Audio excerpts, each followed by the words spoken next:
Patrick Christys Tonight is the week's biggest show. Every weekday, 9 to 11 p.m, we've got the inside track on the day's top stories. There'll be sharp takes you won't get anywhere else. We will set the news agenda, not just follow it, and I want to bring you along for the ride. Whatever it is, we'll have our finger on the pulse. It's news, but it's this close to entertainment. Patrick Christys Tonight, 9 to 11 p.m, only on GB News, the People's Channel, Britain's news channel.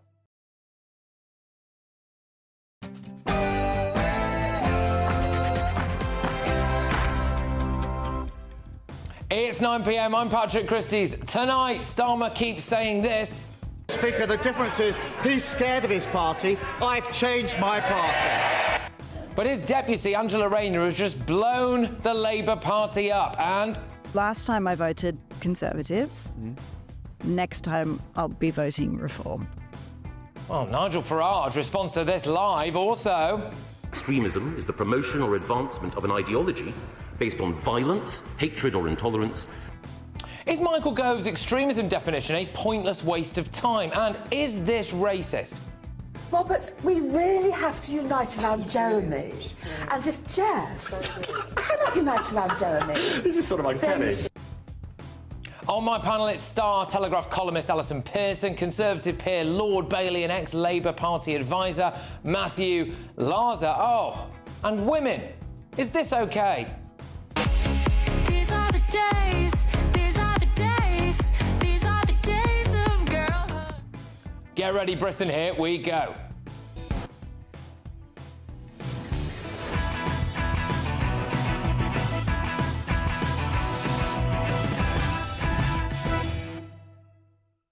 Has Angela Rayner just lit a fuse that will blow the Labour Party to pieces? Next.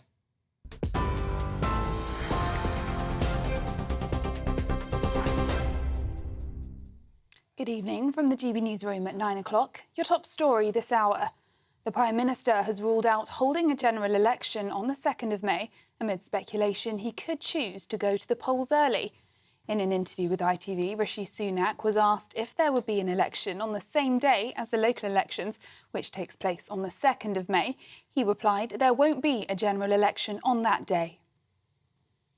Michael Gove has named some of the groups to be investigated under a new definition of extremism, which he says will mean the government can express more clearly than ever who poses a risk to Britain.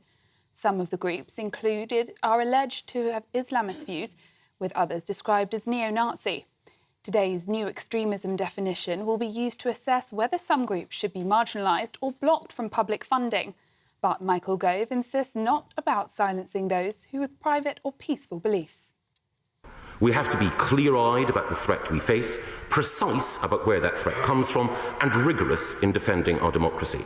That means upholding freedom of expression, religion and belief when they are threatened, facing down harassment and hate, supporting the communities facing the greatest challenge from extremist activity, and ensuring this House and this country are safe, free and united. Meanwhile, Angela Rayner says she would like to see Diane Abbott brought back as a Labour MP. Former Shadow Home Secretary Miss Abbott is currently an independent MP after she had the whip withdrawn following remarks she made in The Observer last year over racism. There have been calls for her to have the whip restored since the race row erupted this week. Office for National Statistics staff could strike after being asked to work from the office for 2 days a week.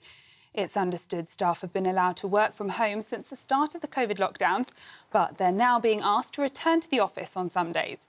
A spokesperson said the ONS has a hybrid working model and it's enforcing the rules to balance business and personal needs. And the Prince of Wales has expressed concerns about the amount of time children spend on phones as he's visited a youth club today. The Prince asked some of the children how long they spend on their phones, with one girl saying she spends up to 15 hours a day. The future king said grown-ups were also guilty of excessive screen time and said we've all got to get better at managing it. He also poked fun at his apparent lack of artistic skills as he took part in decorating some biscuits, saying that his wife is the arty one. And for the latest story, sign up to GB News Alerts by scanning the QR code on your screen or go to gbnews.com/alerts. Now it's back to Patrick.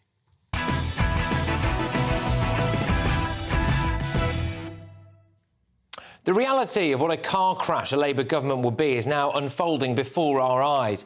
They are getting away with things in opposition that will rip them apart in government. Labour put a muzzle on Deputy Leader Angela Rayner for around 42 days while she was fending off a housing scandal. The second she's back, she says, "Personally, I would like to see Diane Abbott back in the Labour Party." Grief. It has to follow procedures. Yesterday, Miss Abbott asked Starmer directly and he ignored her. This is what he said to journalists today. The comments that have been made about Diane Abbott by the Tory donor Hester are abhorrent. They're racist, they're misogynistic. There is a separate issue, which is about the investigation into Diane Abbott herself. Diane Abbott has suffered an incredible amount of abuse over many, many years, and we must support her, but the two issues are separate.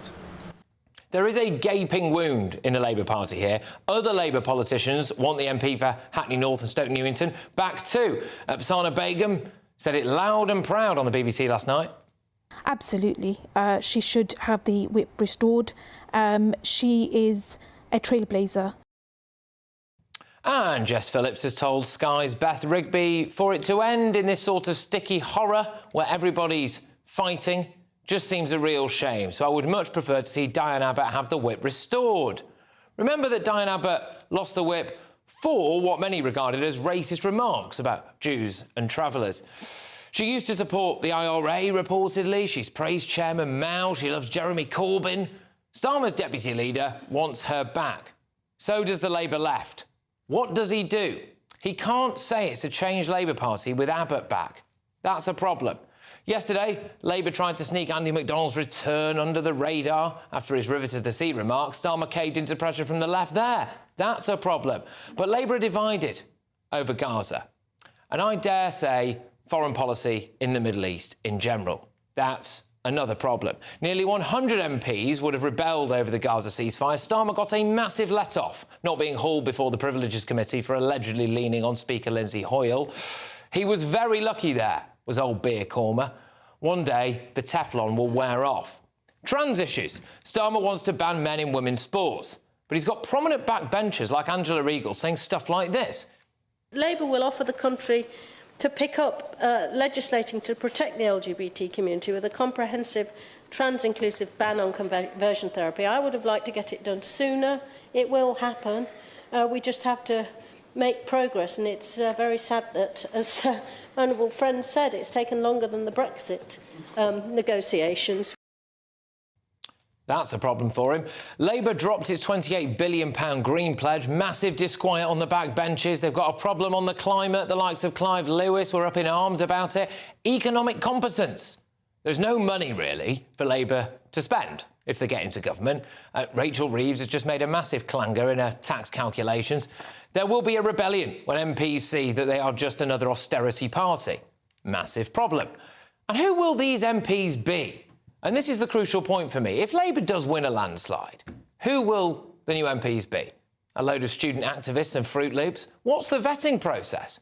New Labour MP in Wellingborough, Jen Kitchen, university, local councillor, charity worker. New Labour MP for Mid-Bedfordshire, Alistair Stratton, links to Greenpeace. Who can forget Tahir Ali in Rochdale as well? Anti-Semitic conspiracy theories there. The new Labour MP for Kingswood, Damien Egan, is so obsessed with identity politics he changes his accent depending on where he is. We're celebrating Lewisham's small businesses. Our borough's lucky that we've got one of the highest number of small independent businesses in the whole of London. I went to Our Lady of Lourdes and then to Hanham High. When I was young, we were made homeless and lived in temporary accommodation. If Keir Starmer is struggling to control his party now, how's he going to manage it when he's got 400 or so student activists, charity sector, eco-fanatic, anti-Israel, pro-trans Labour MPs sitting behind him who would rather Angela Rayner was in charge? That is a problem. Let's get the thoughts now of my panel. I've got Daily Telegraph columnist Alison Pearson, Conservative peer Lord Bailey, and former Labour Party advisor Matthew Larzer. Alison, I'll start with you. Angela Rayner has has blown another gaping hole in the Labour Party today, I think, hasn't she? I think we can see that we focus a lot, don't we, on the terrible fissures in the Tory party, but this absolutely shows the cracks in the Labour Party. You have got Keir Starmer holding the line on Diane Abbott. I mean, it's a very strange situation, isn't it, Patrick, where Diane Abbott undoubtedly has been the victim of racism. What the Tory donor Frank Hester said was, I mean, absolutely horrible, let's face it, saying that Diane Abbott made him want to hate all black women. So that was pretty dreadful. But then to then start people in the party to start claiming that you get Diane Abbott back, who was herself delivered racist remarks in November, saying that Jews were not the victim of racism, even though 6 million of them died in the concentration camps because the Nazis didn't like their race. So it's a very fraught situation. I think that, you know, it's putting pressure, as you said, every issue now puts pressure on Starmer, who's trying to hold the Blairite line. But you've got Angela Rayner, and particularly you've got some of the fruitcakes on the backbenches who come out and put pressure. But he's going to have potentially, like, hundreds more of them. This is the thing. For sure. Look, the reason he won't be able to hold the line, this is not like when Blair took over. Blair took over in a very different environment. What Starmer's taken over is the Labour Party that was built by the likes of Corbyn. To become a Labour MP, what you do, you go to a selection and you display how much you hate the Tories. And one of the key ways to do that is to talk about some very fringe issue that you believe Tories couldn't support, and in you come. But the problem about that, he's now built up a coalition of disgruntled people who will continue to be disgruntled. And I say this as a mark of respect. Labour MPs are brave.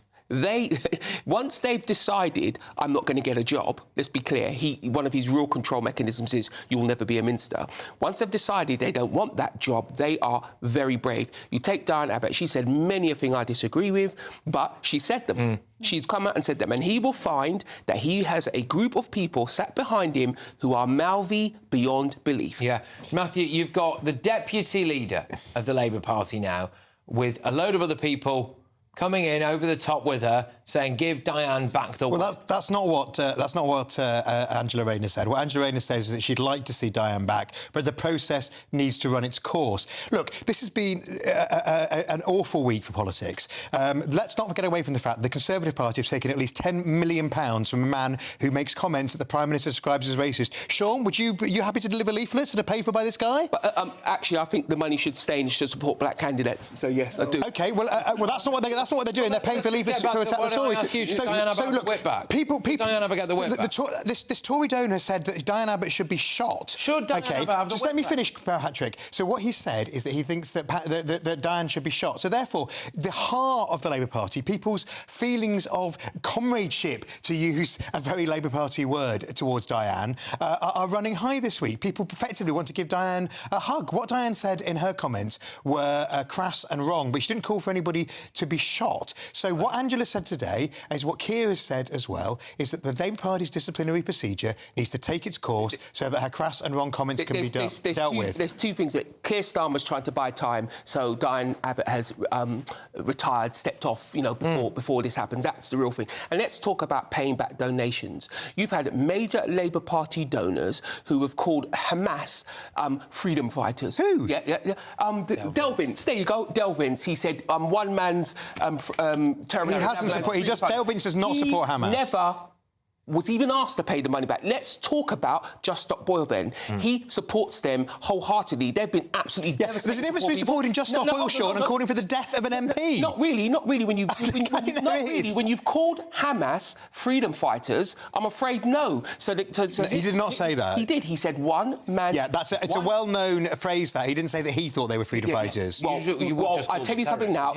That's how people read that statement. The point is, you take a Labour MP much more seriously if when they messed up, they asked for the money back, not only when Tories did. I think it's been one reason it's not been spoken about, really. It's been a dreadful week, as Matthew said, but it's been dreadful because it's going on and on, these people. Racism, diversity, inclusion, gender identity politics. This is all we're going to get. We've got a country where you can't get a medical appointment. You know, our energy security is rubbish, our military is falling apart, and all the things they argue about the whole time is racism. Absolutely. Well, the Tories could have closed this down by sending the money back or sending it to a charity. We're not even a particularly racist country. nobody said that. Nice country, but it's you turn on any news. But Alison, you said it yourself. I mean, what he said was absolutely abhorrent. And the Tories defended it for 12 hours, Sean. The Tories defended it. They did. Come on, They went out on Tuesday morning and defended it. Did they act quickly enough? No, I would have run out and said this is a racist Exactly. comment. But let's be very clear. If you want to talk racism, even Diane Abbott's own case, she's in this position because she made racist comments. Where was the Labour Party then? They suspended her, and she remains suspended. To be honest, it's not even arguably just that about Diane Abbott as well. I mean, the stuff she said about Chairman Mao, the fact that she's, never denounced anything, as far as I can tell, I'm willing to stand corrected on this, about Jeremy Corbyn and some of his Actually, she spent her formative years on the back of Jeremy's moped. She said that was beautifully described. She said the problem with Britain is white people. Come on. So if you're going to... I want to be very clear about this. What Hester said... I don't agree with Diane on many things. Was well beyond the pale. It was racist. I'll even hear them argument that the PM should have came out stronger. Of course he should. Let's not pretend... And the money should go back. Let's not pretend that the Labour Party haven't done this and also not paid the money back. So, Matthew, the bigger picture here. Let's say Starmer gets his big majority. Absolutely. OK, right? And then... If we ever have an election. And then, if you ever have an election, which definitely isn't going to be on the 2nd of May now, but anyway, and you look at the people that are behind him there. You're going to be, student activists. Absolutely not. People who've gone straight out of uni, done a bit of rattling the can at a charity, worked at a local council, and then those people. My point for this is those people are not going to be pro banning men in women's sports. Those people are not going to be saying. Well, the leader is. Oh, but he's going to have all these people behind him. Look, it's a very boring subject, but the Labour Party selection procedure is more controlled by Keir Starmer than even Tony Blair did. So he was responsible for that bloke in Rochdale, was he? That bloke in Rochdale said things that were completely wrong, which were uncovered afterwards. Previously, he'd worked closely with Jewish MPs like Louise Ellman. Look, and it's not...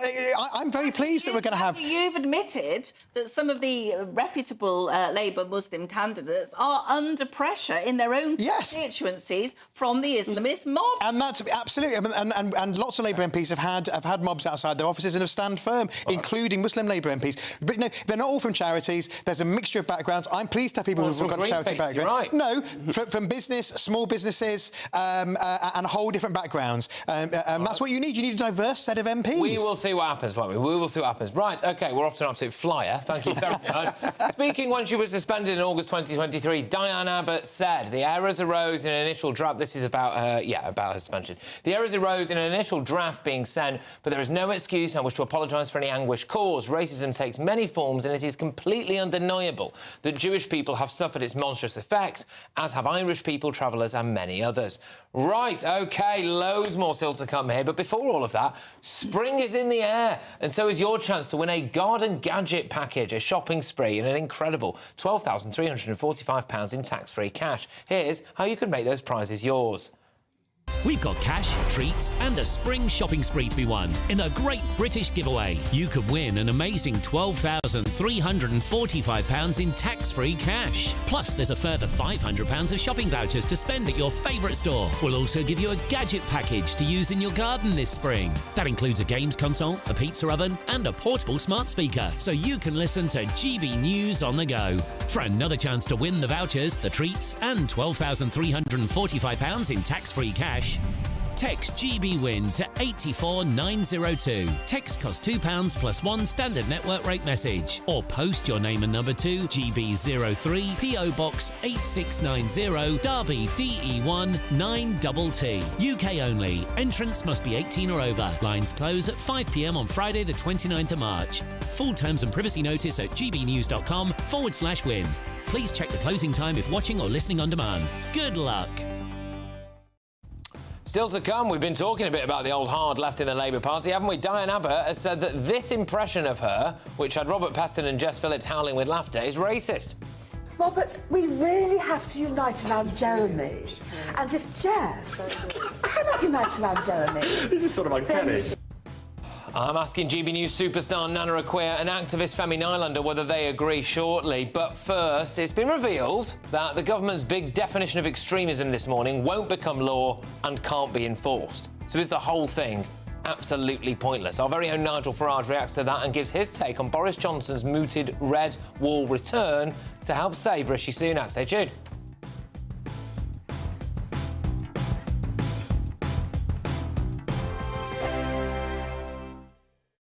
Mark Dolan Tonight. Weekends from 9 p.m. I've personally been very torn on whether Prince Harry should have full police protection when he's in the United Kingdom. On the one hand, why should taxpayers fork out for somebody that's left the country and the institution? He is no longer a working, serving royal. But I don't think it matters. He is one of the most famous men in the world, and whether he's a royal or not, he is an ambassador for this country. And he still does good. Charitable causes, the Invictus Games, and he is still a nice and charming guy with a heart. And whilst he has left the royal family and departed these shores, he was and remains the son of King Charles. That is a biological fact. Well, let's hope so. And it wasn't his choice to be born into royalty. It wasn't his choice to be the son of the king. And for that reason, I think he should have equal police protection to his brother William when he is in this country. He couldn't be a more high-profile figure, and unfortunately, like all the royals, Harry will be a target for some very bad people. I fear that if, God forbid, anything happened to him or his family, the authorities would have blood on their hands. So, it's not often that I back Prince Harry, but on this one, he has my support.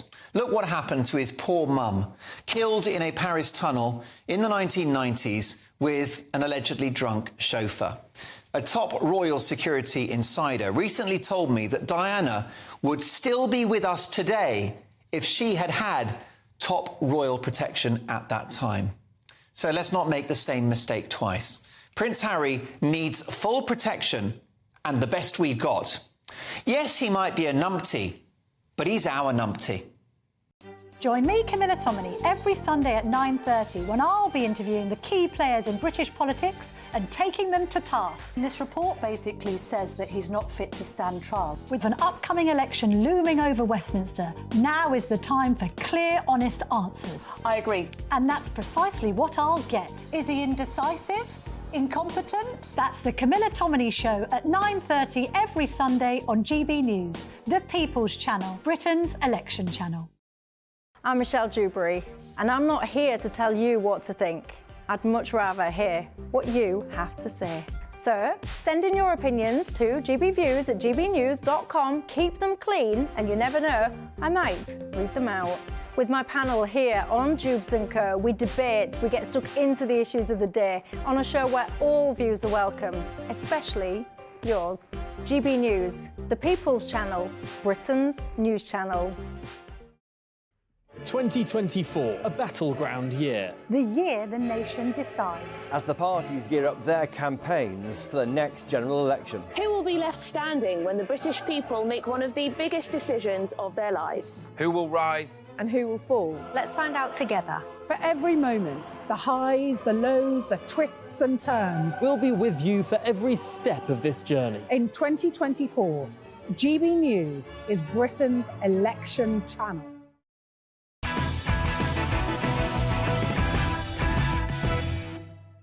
Welcome back, it's Patrick Christys tonight on GB News. Coming up, do the government urgently need to ban puberty blockers everywhere? But first, Michael Gove unveiled his much-awaited new definition of extremism today, with groups and individuals covered by the definition set to be denied taxpayer funding and prevented from meeting ministers and officials. But crucially, the changes won't become law, and officials will get no new powers to enforce them, meaning that any banned groups will still be able to meet and hold demonstrations. Indeed, even Rishi Sunak struggled to defend the definition earlier today. There won't be any statutory powers and the police won't use it, so what's the point? As I said at the steps of Downing Street a few weeks ago, there has been a rise in extremist activity that is stirring division, undermining our values and liberal parliamentary democracy. That's not right, and it's important that government has the tools that it needs to protect us against that. That's what the strategy will outline. Joined now by GB News presenter Nigel Farage. Nigel, is this definition absolutely pointless? In one way, yes, because the law is the law. And what the police ought to do is enforce the law. And part of the anger of many of us is they're simply not doing that. And when they do, they misapply it. However, the intention of this is to get out of public life people deemed to be extremists. those that make that decision, civil servants, and you know what? Having read it, point two about those that undermine, the functioning of our liberal democracy. Well, 25 years ago, when I was first elected to the European Parliament on a ticket of leaving the European Union, I was literally met officially from the Foreign Office, who thought I was something akin to a terrorist. Had this definition been in place then, I very much doubt the Electoral Commission would have allowed me to stand as a candidate. And the third point of his definition is effectively those that act as a gateway to extremism. So let's say on your show, Patrick, you debate illegal immigration and you get some very strong views. Someone says, look, those crossing the channel are illegals. Many of them could be criminals. And then somebody, out on the genuine extreme, then does something beastly. Well, you could have been a gateway to that. You could be an extremist. You could be banned from being a broadcaster. So it's all about interpretation. And the worry is this is now open to abuse. And the Tories have been terrible on the rise of woke. But once Labour get in, goodness gracious me, we could all be banned. Yeah, and Rishi Sunak thought the problem with extremism in this country was so severe that he had to get the lectern out and stand outside Downing Street and tell us all that he was going to be drawing up a framework. And the response is to say, right, here's some people, and the government's not going to give them any money, but they can still do that thing every single Saturday or outside Parliament that I thought was so bad that I had to come and make a statement about it. I mean, do you think that's just weak? I think they're not sure what to do because, had the definition been seen to be aiming at Islamists, they would have been accused of prejudice and run cover. So they've done it. So Gove said the new definition will be less woolly. No, the new definition can be interpreted how the government and civil service of the day choose to interpret it. I'd like to see the whole thing scrapped. Let's go back to the law. As you said there is the possibility that this will be open to abuse going forward. It was all very well and good Michael Gove coming out today and saying, some people who hold, basically conservative values or conservative religious values, etc. I think really he was alluding to, like, pro-lifers, for example, when he was saying that. Well, they're not going to be... But that's now. Right? What happens in a few years' time? Hope Not Hate have produced their State of Hate report today, 2024. They indirectly, through the Hamlin Trust, get government funding. Their report, I was mentioned 56 times. I mean, I'm rather proud of that, really. GBNews was mentioned 60 times. And people like Jacob Rees-Mogg, who are pretty moderate, in my view, in fact, I think quite wet. So I like him a lot, but he's a bit wet sometimes. And he's a dangerous extremist, according to this. Well, given that a Tory peer, a Labour peer, is one of the people that runs Hope Not Hate, there is reason to think that what Gove has done is to open the door to genuine free opinions being banned from public life if we were ever to get a genuine hard-left Labour government. Well, look, responding to the announcement, MEND, which is one of these groups, said that the new definition was a blatant attack on civil liberties, while the Muslim Association of Britain described it as a blatant effort to stifle dissenting voices. Cage said it would challenge the government's deep dive into authoritarianism. Patriotic Alternative said that it was a dangerous step towards a totalitarian state. So that's where they're all at on it. I think they can all file some kind of judicial review, so no doubt we'll just end up in the courts for however long on it anyway. But the news, Nigel, that Boris Johnson might make a comeback to campaigning for the Tory party in the red wall before the next election. Well, it was the talk of northern towns earlier this week, apparently. But new polling has poured cold water on hopes of a Boris election boost. 43% of 2019 Tory voters saying that Johnson would be a liability, not an asset. Nigel, has the Boris bubble burst? Nonsense, Patrick. This was released by Conservative Central Office on the day that Lee Anderson moved from the Conservatives to Reform. And the Times front page and other media swallowed it hook, line and sinker. Let me tell you why Boris Johnson will not be campaigning in the rebel seats. Number one, it would do a favour to Rishi Sunak. Boris never does anything for anybody other than himself. Secondly, it would involve hard work. He's never been very keen on hard work. And frankly, looking at him physically recently, I'm not sure he's even up to it. I mean, he really does look a shambles right at the moment. And thirdly, and most importantly, if he was to walk down the streets of those red wall seats that were won by the Conservatives, he would find from many people a deeply hostile reaction. And that's what you get when you betray people's trust. These red wall voters, remember, I was the gateway drug. They all came through UKIP and the Brexit Party. They were old Labour family voters, worried about the change in their communities, worried about what mass immigration was doing to their local towns and bigger cities. And under Boris, we've hit record levels of legal and illegal immigration. Let me promise you something, this will not happen. But, Nigel, I put it to you that at least Boris would be out campaigning for the Conservatives. You know, you care about Britain. You and Mr Brexit were hurtling towards a Labour government. Are you not going to be out campaigning? You're not going to be out there campaigning for reform or for whoever else trying to stop a Labour government, Nigel, you know? Well, I mean, Boris is almost in retirement. And what I'm doing is I'm using, within the rules, my position at GBNews, with my 4.2 million followers on social media. I'm doing and particularly on TikTok these days, with a younger audience, I am still fighting, trying very hard to get people to look at things in a very, very different way. I'm still whether I stand for election, whether I stay as I am still campaigning and fighting for change. I'm not sure Boris is doing any of those things.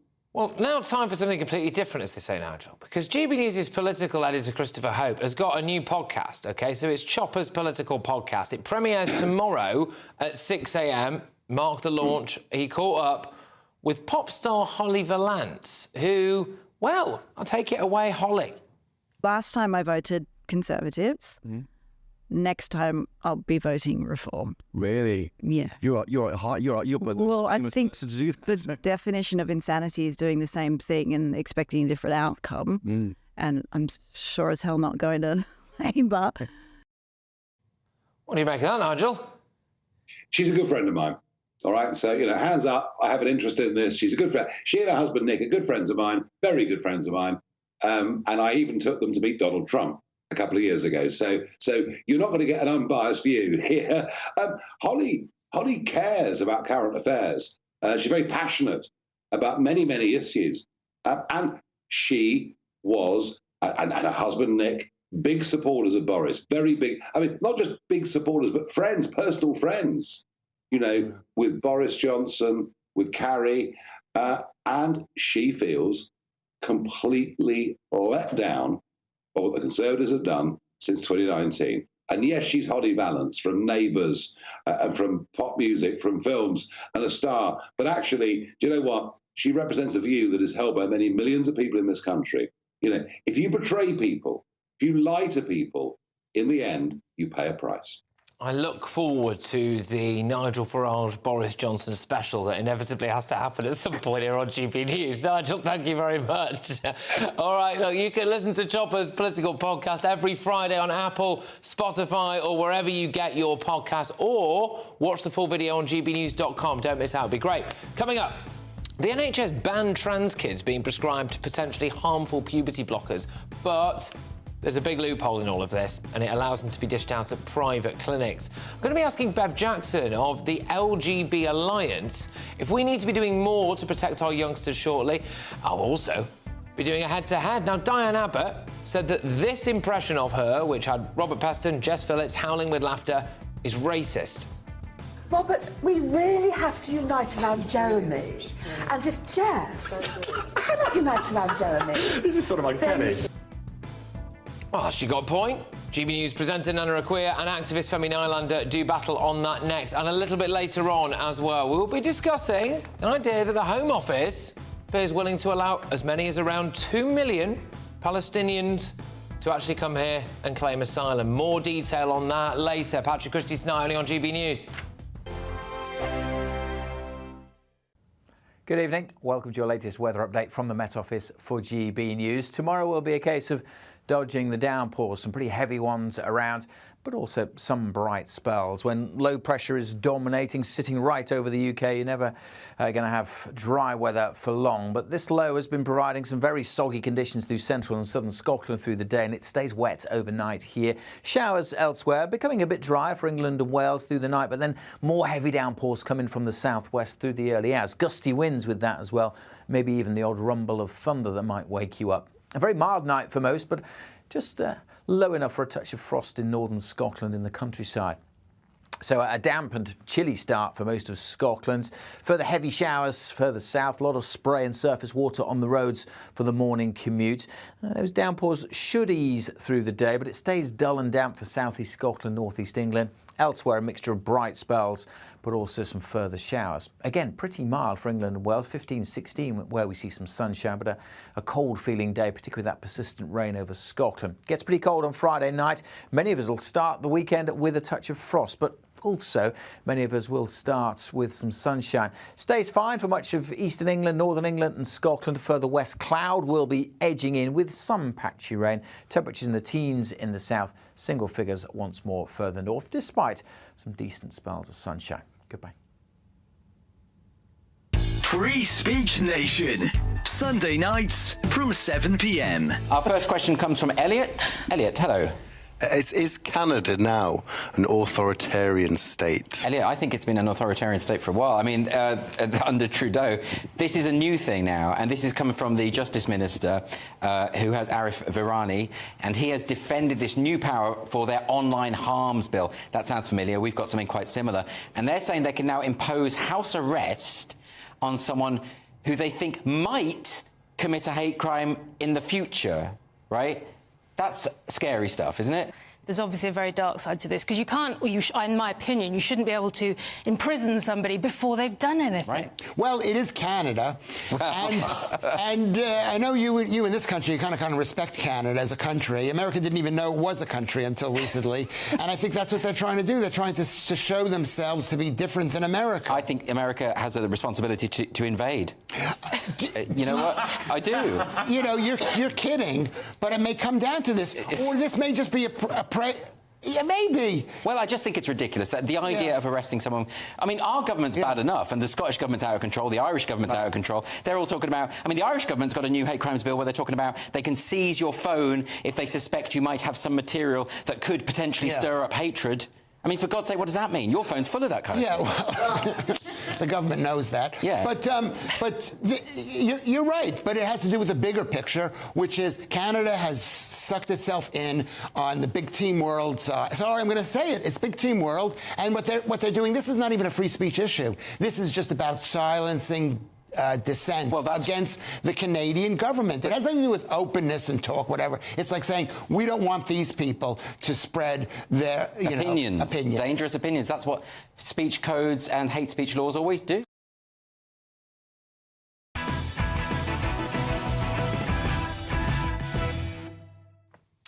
This is Patrick Christys tonight, only on GB News. Coming up, have we just opened the door for up to 2 million Palestinians to claim asylum here in Britain?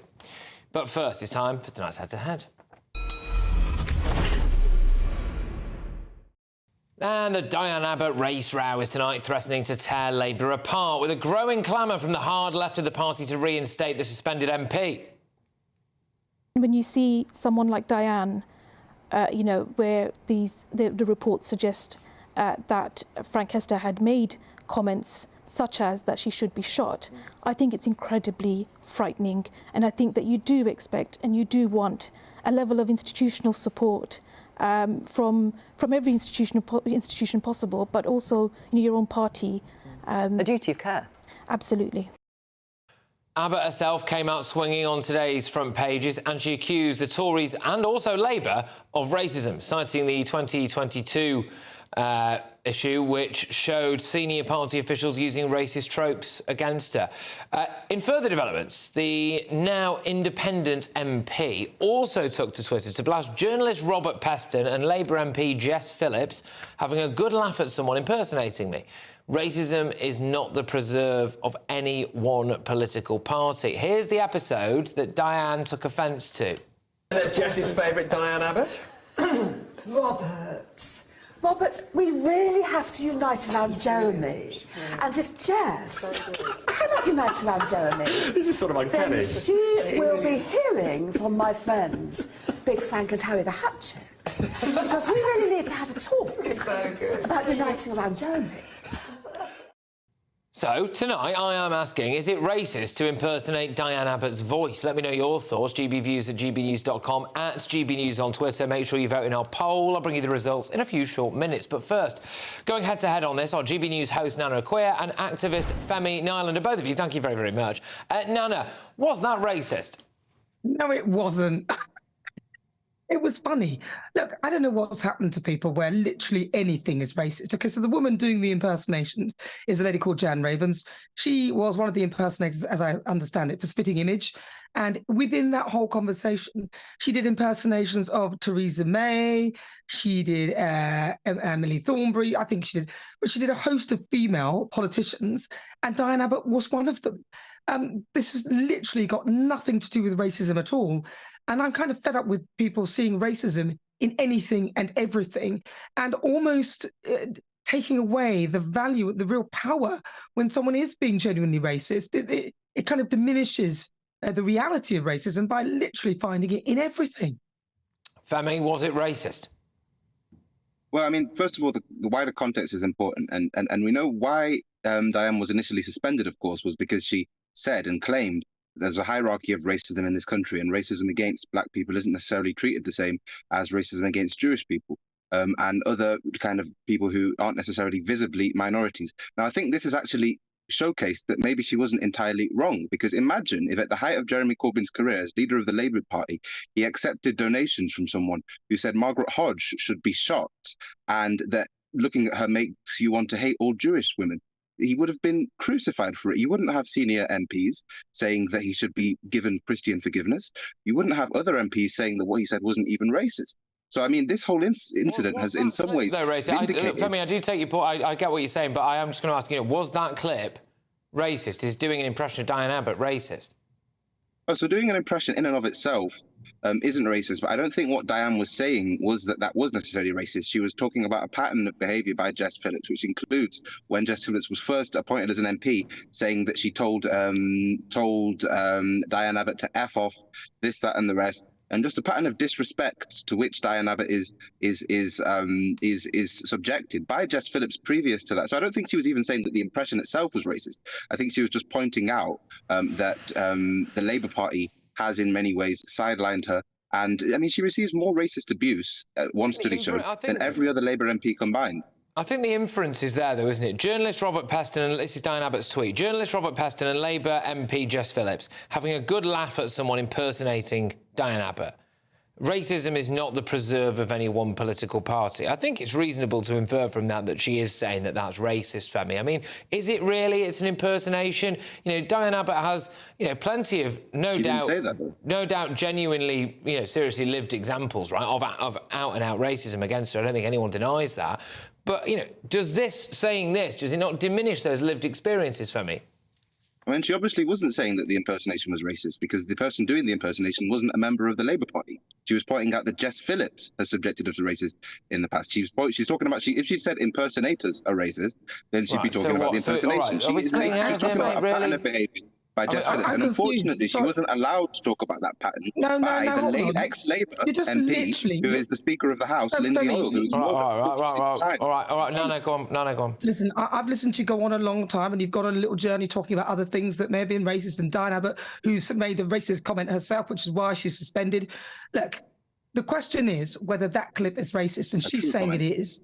And it isn't. It really isn't. And this is the problem, where people literally are weaponizing racism to find it where it doesn't exist. And as I said earlier, it diminishes it when it actually occurs. And it's not doing us a disservice. It's not doing me as a service by Diane Abbott claiming that a clip like that is racist, because it's just an impersonation. And if that were racist, then I'm at a loss to work out what was racist about it. Because there's nothing racist about that clip at all. And it's in with other clips as well. Other people, she impersonates other people, and she's talking about female politicians, and she's doing impressions. Go on for me. Yeah, so what I will say is that Diane Abbott, of course, Diane Abbott is subject to vile racist abuse constantly. She doesn't need to find fake examples of fake things that aren't racist. I myself am subject often to racist abuse online after being on your show. I've been called a gorilla. Let me finish, please, Nana. I've been called a gorilla. I've been told I have a big nose. I've been told that I should go back to Africa and I should be deported. Free speech, supposedly. I was born in this country, but your viewers often tell me I should be deported. And I'm speaking directly to you, Nana, now, not to GBNews and not to Patrick. But no matter how many wigs you wear, no matter how many times you throw your fellow black women under the bus, as you did on the show the other day, you will never, just like myself, be more than a talking monkey to a lot of these people. All right, listen. Before you throw away all those comments and tell me my fellow black women, I've never met any of these women. I don't know any of these women. I don't represent any community of people. I represent Nana, a queer. I'll be judged by the content of my character, not the colour of my skin, and definitely not by you. And as for being called names, I get called loads of names. Let me finish because you've spent time talking and I've listened. But I am entitled to my opinion, and my opinion is not based on the colour of my skin. My opinion is based on my thoughts and views, and I listen to what I've been told, and I make a fair judgment given the information I have. I don't look at myself and say, I must follow these people because they are all the same colour as me. I will not do that, and I will not do it, and I will not be told by someone like you that that's what I should be doing. I'm Nana, a queer, and that's how I want to be seen. Okay. And they would as happily see you deported as they would see me deported, Nana. That's the truth. Who are they? No matter how much you dance for them. Who are they? Who are they? The racists who abuse me online every time I appear on this show. Well, the people who are racist. Well, listen, I get black people abusing me. What does that tell you about the audience? Listen, who are they? Who are they that would happily see? As I just said, it's the racists who abuse me every time I appear on this show on Twitter. Call me a big nose, say I'm a gorilla, say that I should be deported back to Africa. Look on Twitter. Google We're both shouting over each other now, and we are gonna leave it there. I would just before I park it, I would just like to say, absolutely condemn any racism that either of you have received, and also towards Diane Abbott as well. I hope that goes without saying, but I'm going to say it anyway. Also, I am going to give you an opportunity, Femi, just to quickly apologise to Nana about something you said about something to do with how many wigs she might wear or anything. I mean, it was potentially quite personally offensive. You can come on this show and make points, political points or whatever, but I think when you do attacks like that, would you like to withdraw that comment? I can withdraw the comment about the wig, but I won't withdraw the comment which says that people will they will happily see you deported as they would see me deported. No matter how much you dance for these racists, they are not going to see you as an equal, Nana. Pathetic. And I say that from a place of love. All right, well, look, both of you, thank you very much. Obviously, we could have carried this on forever, but unfortunately, we're out of time. So there we go. Right, OK, who do you agree with?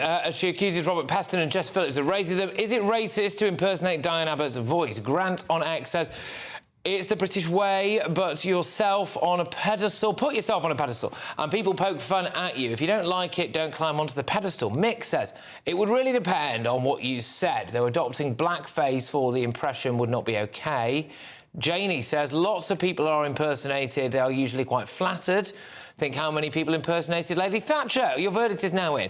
91% of you agree that it is not racist to impersonate Diane Abbott. 9% of you say that it is. Right, coming up. Well, a potentially huge scandal is brewing after a Palestinian citizen of Israel, so with an Israeli passport, was granted asylum in the UK after the Home Office accepted that he is at risk of the apartheid, I'm quoting now, state. So, experts now reckon the move is seismic and unprecedented and, crucially, could open the door to somewhere in the region of 2 million other Palestinians currently living in Israel coming to the UK. But next, the NHS banned prescribing potentially harmful puberty blockers to trans kids yesterday. But there are now calls to close a loophole that allows them to still be accessed at private clinics. I've got Bev Jackson of the LGB Alliance talking all about that very, very shortly. Stay tuned. I'm Nigel Farage, and this is GB News, Britain's news channel.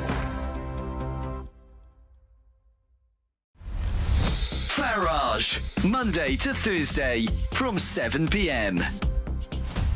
Well, we've been a constitutional monarchy since the late 17th century, and of course part of that deal is that the monarch, or indeed the close immediate royal family, should not interfere with politics that in any way could be seen to affect individual parties. Now, perhaps one of the most classic cases in the 20th century was Edward VIII, who during his brief reign went down to Merthyr Tydfil in South Wales, met thousands of people who'd lost their jobs in the steel industry. In fact, he shook so many hands in the end he had to change and shake with his left hand, and he said something must be done to get these people jobs. It was taken as a direct assault on the Conservative government of the day. And we could go on to Edward Heath, as many saw it, using the Queen to get us to join the common market, and things the Queen said during the referendum on Scottish separation. And we could, of course, talk about King Charles, who as Prince of Wales endlessly talked about climate change and net zero.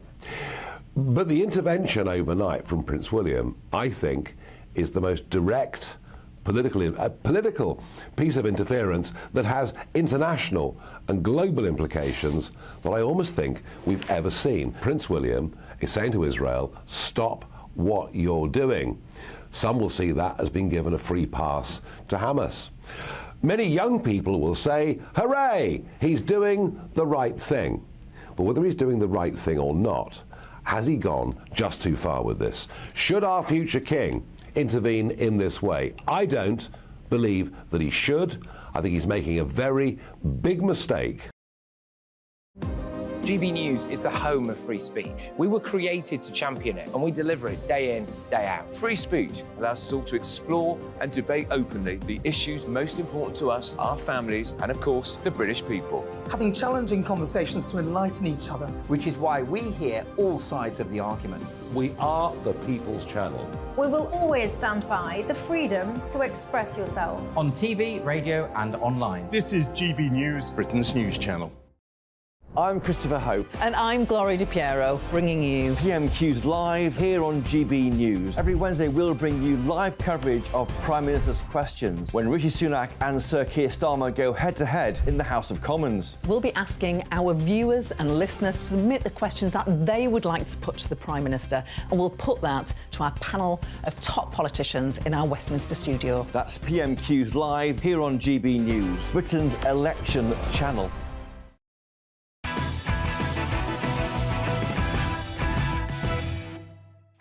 A bombshell exclusive on the BBC splurging millions of licence fee cash coming up. But first, ministers are under growing pressure to introduce an outright ban now on puberty blockers for trans kids over fears that private clinics can still dish them out despite the NHS prohibiting them on Tuesday. So this loophole means that children wanting to change gender can still access puberty-halting drug Lupron privately, because health chiefs saying there is no evidence that say they are safe. Campaigners warn kids and their parents could turn from the NHS to so-called Wild West online clinics instead. And indeed, trans activist India Willoughby encouraged exactly that last night. My advice to families of trans kids is to seek out private sources of puberty blockers, which are totally harmless and approved by countless legit health bodies. Been around 50 years. If safe for cis kids, they're safe for trans kids. But the statement was quickly slammed by the likes of J.K. Rowling. She fired back. Willoughby is propagating dangerous lies. Women who were put on Lupron to delay puberty have suffered long-term harm. In the US, Lupron is used to chemically castrate paedophile sex offenders. The drug is normally used to treat prostate cancer, but has a long list of horrible side effects for kids, including a permanent loss of bone density, damage to organs, and lowered IQs. MPs are going to debate a private member's bill from Liz Truss tomorrow that proposes a full-scale ban on this at private clinics. I'm joined now by co-founder of LGB Alliance, Bev Jackson. Bev, thank you very much. Is Liz Truss right that we should ban these drugs? Well, thanks for having me on. Well, certainly, I'm so pleased that finally the NHS has made this important landmark decision to ban these drugs, calling them unsafe and not effective. And it really has resonated globally. You can see this now being reported around the world. It's a landmark decision for the UK, for England, I should say, but it will resonate everywhere. And it's been a very, very long time coming. I mean, the first time that Sue Evans worked at the Tavistock and warned about this something like 20 years ago. And so many other people have been warning about it. David Bell, very, very eloquent. Of course, Stephanie Davis-Arrai. Many, many people have been working towards this. But as you say, The problem now becomes the NHS has banned it, but for some reason, and it's not clear to me why exactly, many groups are just tossing the NHS aside and saying, oh, well, they're perfectly safe. Now, who do you want to believe, the gender identity activist India Willoughby, or would you rather believe the NHS? It's very, very peculiar that these groups are already saying, oh, well, we will go and get these drugs online. Why would they want to? I mean, I must believe that we all want children who are distressed to be treated well, to get the best possible care.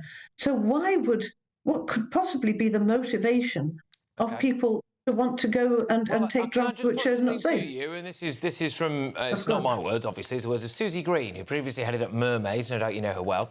Her son told her, aged 4, that he should have been born a girl, and apparently she's warned that trans kids are more at risk of suicide. What would your view on that be when it comes to them being able to at least access this stuff privately?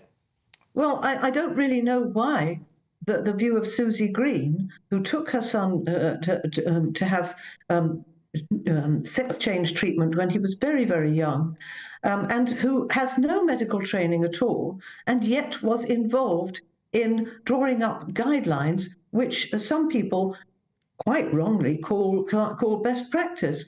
I don't think really that this is advice to be taken seriously. And as far as the suicide is concerned, I'm very, very relieved to see that the government's suicide prevention advisor has come out and said nobody should say that, partly because it isn't true, and partly because it causes harm. It creates the problem it supposedly tries to prevent.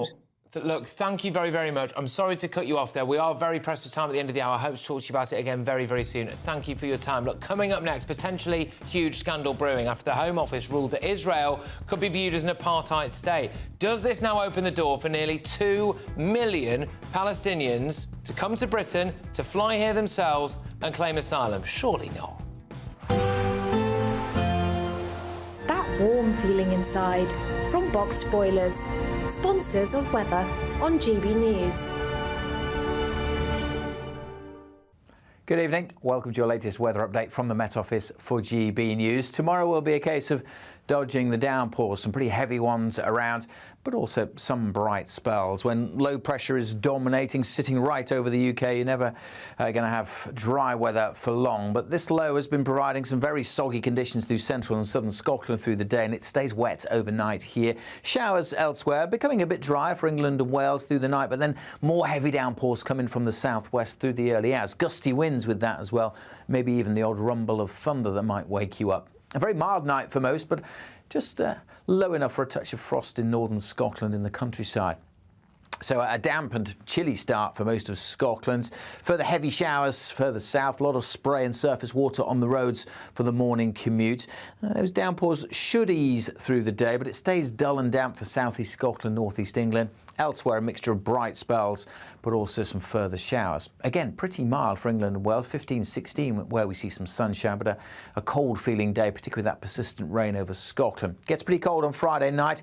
Many of us will start the weekend with a touch of frost, but also many of us will start with some sunshine. Stays fine for much of eastern England, northern England and Scotland. Further west, cloud will be edging in with some patchy rain. Temperatures in the teens in the south, single figures once more further north, despite some decent spells of sunshine. Goodbye. Looks like things are heating up. Boxed Boilers, sponsors of weather on... Want to be a winner? You've won £18,000. Oh, flipping heck. I don't know what to say.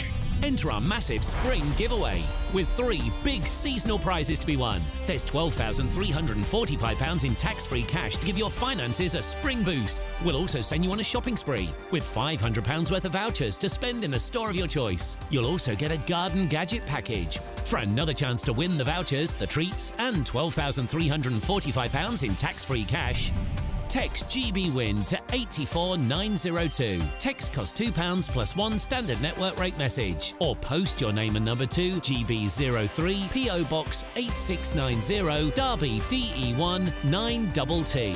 UK only. Entrance must be 18 or over. Lines close at 5 p.m. on Friday the 29th of March. Full terms and privacy notice at gbnews.com/win. Please check the closing time if watching or listening on demand. Good luck. Join me, Camilla Tominey, every Sunday at 9:30 when I'll be interviewing the key players in British politics and taking them to task. This report basically says that he's not fit to stand trial. With an upcoming election looming over Westminster, now is the time for clear, honest answers. I agree. And that's precisely what I'll get. Is he indecisive? Incompetent? That's the Camilla Tominey Show at 9:30 every Sunday on GB News, the People's Channel, Britain's election channel. I think the most exciting bit for me is talking to people. People who I think are ignored often by the major news channels. We're going to give news they want to hear. There's a voice there that needs to be heard. I think there's a chance here for a diversity of opinion to be expressed, which you don't find elsewhere. It's really exciting. We don't hold back. We're free to say how decisions that are taken here affect us all around the country. Only on GB News, the People's Channel, Britain's news channel.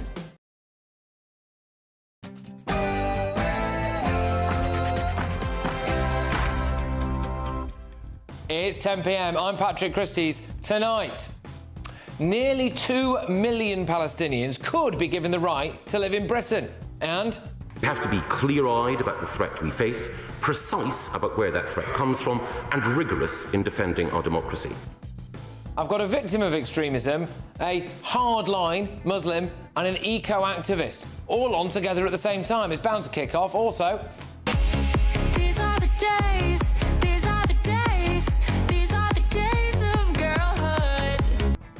How does that make you feel, ladies? OK. I've got tomorrow's front pages tonight with Star Telegraph columnist Alison Pearson. I've got Conservative peer Lord Bailey and ex-Labour Party advisor Matthew Laza. Yes, that's right. Oh, and what's she up to there at Cheltenham? It's the best of British. That is the best of British. Get ready, Britain. Here we go.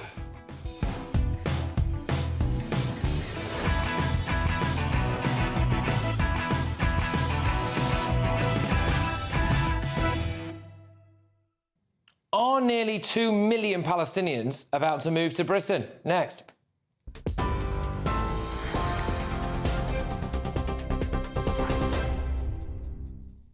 Good evening from the GB newsroom at 10 o'clock. Your top story this hour. The Prime Minister has ruled out holding a general election on the 2nd of May amid speculation he could choose to go to the polls early. In an interview with ITV, Rishi Sunak was asked if there would be an election on the same day as the local elections, which takes place on the 2nd of May. He replied, there won't be a general election on that day. Michael Gove has named some of the groups to be investigated under a new definition of extremism, which he says will mean the government can express more clearly than ever who poses a risk to Britain. Some of the groups included are alleged to have Islamist views, with others described as neo-Nazi. Today's new extremism definition will be used to assess whether some groups should be marginalised or blocked from public funding. But Michael Gove insists it's not about silencing those with private and peaceful beliefs. We have to be clear-eyed about the threat we face, precise about where that threat comes from, and rigorous in defending our democracy. That means upholding freedom of expression, religion and belief when they are threatened, facing down harassment and hate, supporting the communities facing the greatest challenge from extremist activity, and ensuring this House and this country are safe, free and united. Meanwhile, Angela Rayner says she would like to see Diane Abbott brought back as a Labour MP. Former Shadow Home Secretary Miss Abbott is currently an independent MP after she had the whip withdrawn following remarks she made in The Observer last year over racism. There have been calls for her to have the whip restored since the race row erupted this week. In other news, Russia has been accused of disrupting the GPS signal on the Defence Secretary's plane en route to Poland. The incident occurred as the RAF jet flew close to the edge of Kaliningrad. GPS navigation and internet access was lost for around 30 minutes during the flight, but the pilots have confirmed the aircraft was never at risk. And the Prince of Wales has praised his mother Diana's legacy at a ceremony marking a charity's 25th anniversary. The Prince said his mother taught him that everyone has the potential to give something back as he paid tribute to her legacy at the Diana Legacy Award. He told the audience that he and his wife, the Princess of Wales, have sought to focus on Diana's legacy through their work. Prince William attended the event in person tonight, while the Duke of Sussex dialed in virtually from California. And for the latest stories, sign up to GB News Alerts by scanning the QR code on your screen or go to gbnews.com/alerts. Now it's back to Patrick.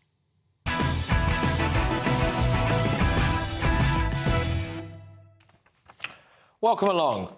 Britain could be forced to take in almost 2 million Palestinian so-called asylum seekers. An absolutely unbelievable asylum decision could set a precedent that any Palestinian with an Israeli passport can come to Britain and claim asylum. The case centres around a man who goes by the name of Hassan, not his real name, who came to the UK, took part in pro-Palestine marches and then claimed his activism would have made him a target in Israel. And the Home Office just caved in. They accepted that Israel could be considered an apartheid regime. So what's to stop the 1.6 million or so Palestinians with Israeli passports simply getting on a plane to Britain and claiming the same thing? They might even be able to find a good lawyer, like this guy. Frank McGuinness, he represented Hassan.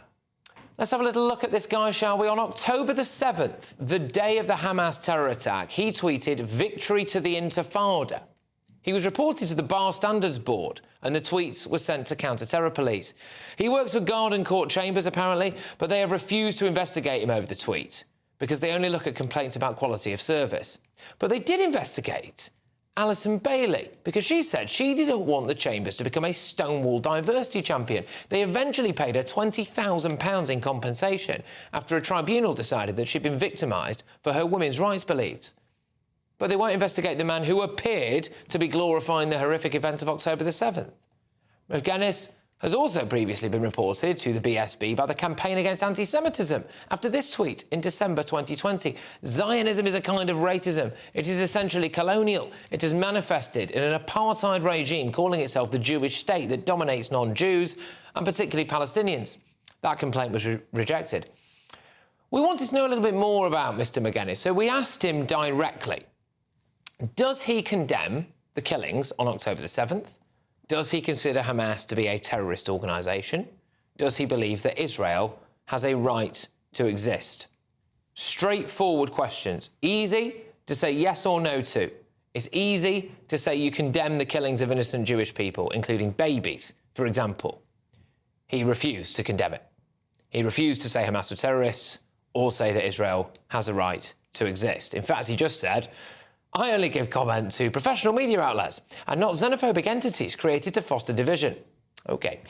Even activist lawyers like McGuinness can't believe how useless the Home Office are, though. He said this, "What's so shocking about this case is that Israel is normally considered a staunch ally of the UK government and that the UK considers it the only democracy in the Middle East and in no way an apartheid regime. But what this reflects is a staggering contradiction in the heart of British foreign policy." Yeah, absolutely. This is shocking, unprecedented as well from the Home Office. It's unbelievable, really. The precedent has now been set.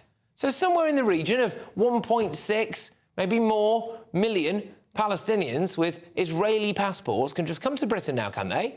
Wander around London at a pro-Palestine march on a Saturday, get McGuinness on the blower, and Bob's your uncle. You're into Britain. It's remarkable. But let's get the thoughts of my panel now. Daily Telegraph columnist Alison Pearson. We've also got Conservative peer Lord Sean Bailey and former Labour Party advisor Matthew Larzer. Alison, I'll start with you on this. So, as far as I can gather, the precedent has been set and that, well, it depends, obviously, the numbers on how many Palestinians have got an Israeli passport is relatively vague, somewhere between 1.6 million, 1.8 million, could just fly into Heathrow Airport or Manchester, land here, get off, go to a rally on a Saturday, get McGuinness on the phone, and all of a sudden you can stay in Britain. It is, even by the Home Office standards, one of their madder decisions, isn't it? But look, are we looking again, Patrick, at Home Office activists arriving at this decision? As Mr McGuinness himself has said, the Arab and Muslim population is extremely well integrated in Israel. It's about 21% of the population.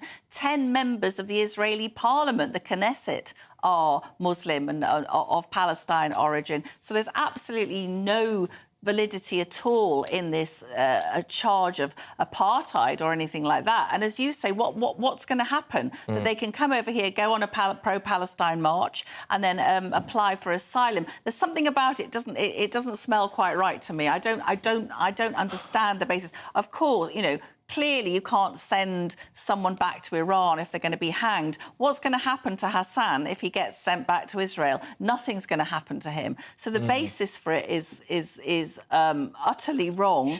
And should be challenged. I mean, somebody should challenge it. Sure, what on earth is the Home Office playing at here? I think for me the real problem here is the Home Office they're an utter disgrace.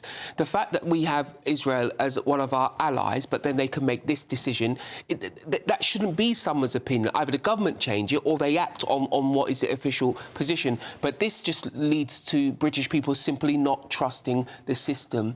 And I really do think the minister involved should look and challenge. Look, he might challenge it and be happy with it, but it needs to be challenged. And it's not about this individual. It's actually about this country. It's about people being able to trust the system. Somebody should have a deeper look into this, because of course if it is activism in the civil service, of which there has been too much, somebody needs to take charge. This guy, this lawyer, right, absolutely couldn't believe his luck. And he's not even particularly trying to hide it, OK? So anyone who tweets on October the 7th, the day of this Hamas terror attack, victory to the Intifada, is a special kind of person, OK? He then goes on to represent this individual, and the Home Office caves in, and wallop, all of a sudden, Israel's got the potential to be an apartheid state, and it appears that this is now rolling the wicket for any Palestinian with an Israeli passport to come and live in Britain, Matthew.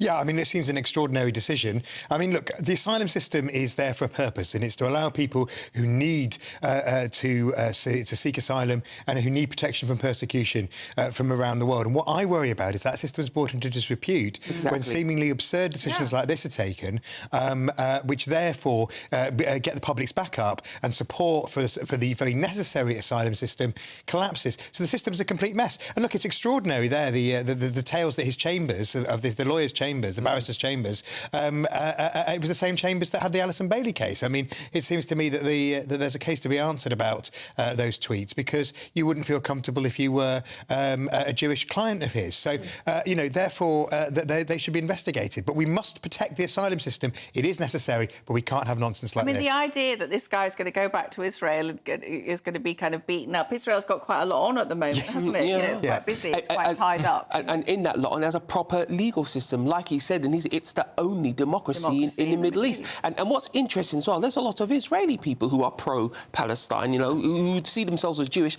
and are pro-Palestine. Yeah, absolutely. I mean, at the moment, the Netanyahu government is incredibly unpopular with Israelis. I mean, it's not just that there were Arab members of the Knesset. There were two different sets of Arab parties with two different things. There's decent competition in democracy. But we now see, it appears, Alison, the Home Office contravening government policy. Yes. The government does not in any way, shape or form consider Israel to be an apartheid regime. People who are making decisions at the Home Office on asylum claims potentially do. Neither does any political party in House of Commons. Yes. Well, I think, as Sean said, we've seen evidence that the Home Office is a law unto itself. It just goes rogue. We've got to split it up. It's really, really troubling that these people are making these terrible decisions. And can I just say, on October the 7th, many of the Arabs and Muslims who have made Israel their home, they were prominent in defending people. They were among the dead. Many peace activists, many tales of heroism from Muslims and Palestinians resident in Israel who stood up for their home. So the idea that Palestinians going back there would be persecuted by Israel is just completely wrong. It's a wicked thing to claim.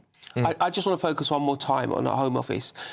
Decisions like this support the case that the Home Office should be broken up. It's too big, it's unruly. Yeah. It certainly isn't just acting out of the desires of the government of the day. I think somebody needs to do something with the structure of the Home Office in order so it can be... We need a department for immigration. I'm partly Australian, and, the Aussies are pretty firm on their border control because they have a separate department with a minister who's solely accountable for immigration. And the mess we have at the moment, where we have the Home Secretary sitting in Cabinet and then two guys coming along to the Cabinet who are the legal and illegal migration ministers. We need a Home Office split into a police department, basically, and an immigration department. We haven't got room for 1.6, 1.8, nearly 2 million people, have we?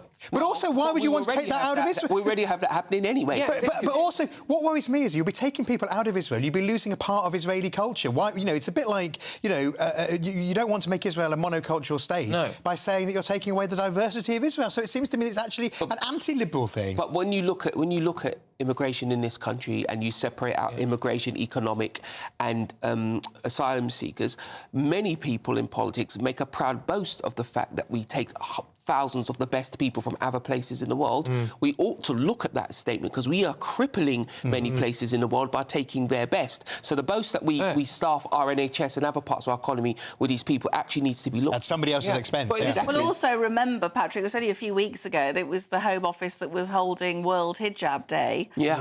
And... whilst Abdulaziz was on the run, was on the run, exactly. Yeah. And you think, well, we can see where some of their sympathies lie. So, again, there's a very troubling sense that there's favouritism. The Home Office is doing two quite interesting things at the moment. So it appears, again, I'll say appears, and I'll get a comment from the Home Office in a minute, but that they may well have set a precedent now that anyone who's Palestinian with an Israeli passport, of which there are around 1.6, 1.8 million people, could now come to Britain and claim asylum. They appear to have set that precedent. They appear to have said that Israel's an apartheid state. They also appear to keep offering people asylum from Rwanda. And I just wonder if now we just clearly have the Home Office or staff in the Home Office actively working against any of the government's priorities. This is slightly tangential, but today when Michael Gove made the announcement about what's extremism, etc., and lots of people said, this is nonsense, we don't need it. Actually, one of the places in this country that does need it is a civil service. And part of that announcement was to say, we are saying that certain organisations will not be able to, A, apply for government money, and B, turn up in the office of ministers. I actually think is quite important, because lots of the rules that we've had and lots of the directives we've had from government have actually been written by outside organisations, and I think that needs to be challenged slightly. And the Home Office has a track record of turfing out Home Secretaries like Priti Patel, Suella Braverman and so on. Amber Rudd, anyone trying to get tough with them just gets turfed out. Yeah, well, indeed. Right, OK, look, a couple of things to read out now. Just a very quick clarification. During my monologue, a graphic on screen apparently incorrectly attributed a quote to Campaign Against Anti-Semitism. This was, in fact, by Frank McGuinness, but also a Home Office spokesperson has said all asylum claims are carefully considered on their individual merits in accordance with the immigration rules and are not uniquely based on the broad perceptions of safety of their country of origin. In the past year, the UK has granted asylum to individuals from various countries, including nationals from some of our closest European neighbours and other safe countries around the world. When more information is provided, all becomes available. The outcome of a decision can change. It is long-standing government policy that we do not routinely comment on individual cases. Many people, though, obviously will be incredibly concerned at the potential for this to set a precedent for around 1.6 or 1.8 million people to come from Israel who are Palestinian. Coming up, I have a big exclusive on how the BBC are spending millions of our licence fee cash. Now, we'll bring you all of tomorrow's newspaper front pages. But next, is the government's new definition of extremism going to leave swathes of Conservatives in Labour's crosshairs? I've got a fantastic gallery of people lined up for you here, OK? Naveed Ashgar, Deputy Chair of the Conservative Muslim Forum, and Roshan Mohammed Saleh, editor of the 5 Pillars website. They're going to debate that next. It's Patrick Christys tonight on GB News.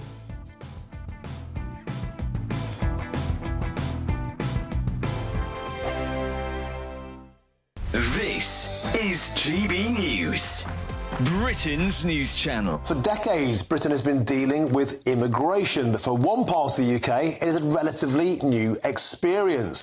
GB News' Northern Ireland reporter Doogie Beattie has this report. At the end of April 2023, Ireland's immigration was up by 31%. And over a decade, Northern Ireland's has doubled, with South Belfast being the most diverse. Tracy Kelly is a DUP Belfast City Councillor who deals with the issues in this area on a daily basis. We have working class communities like Sandy Row, like the Donegal Pass, who are blending in with others who are coming here to work and live and mix. But there is also an issue when there's too many people who can't get housed. That seems to be the main issue that I deal with. When people in their own community who've been born and reared here have to move away because there's a lack of housing. Takura Makoni represents the African community of Northern Ireland. I would presume mostly 99% of asylum seekers or migrants and refugees coming to this part of the world would have very little knowledge about the internal dynamics in Northern Ireland. So you find out it's almost like you're thrown in the deep water. To have the cognizance to say, here, I need to pick up that I'm living on a peace line and these guys don't like those guys and maybe these guys can tolerate me and those ones won't. You don't have any idea of that. It'll take you up to 10 years to get a real sense of that because, remember, you're focused on trying to rebuild your life. To avoid further tensions, should government be looking at the placement of those refugees and migrants? GB News is the home of free speech. We were created to champion it, and we deliver it day in, day out. Free speech allows us all to explore and debate openly the issues most important to us, our families, and of course, the British people. Having challenging conversations to enlighten each other. Which is why we hear all sides of the argument. We are the People's Channel. We will always stand by the freedom to express yourself. On TV, radio and online. This is GB News, Britain's news channel. I'm Michelle Dewberry, and I'm not here to tell you what to think. I'd much rather hear what you have to say. So, send in your opinions to gbviews@gbnews.com. Keep them clean, and you never know, I might read them out. With my panel here on Jubes & Co, we debate, we get stuck into the issues of the day on a show where all views are welcome, especially yours. GB News, the People's Channel, Britain's news channel. 2024, a battleground year. The year the nation decides. As the parties gear up their campaigns for the next general election. Who will be left standing when the British people make one of the biggest decisions of their lives? Who will rise? And who will fall? Let's find out together. For every moment, the highs, the lows, the twists and turns. We'll be with you for every step of this journey. In 2024, GB News is Britain's election channel.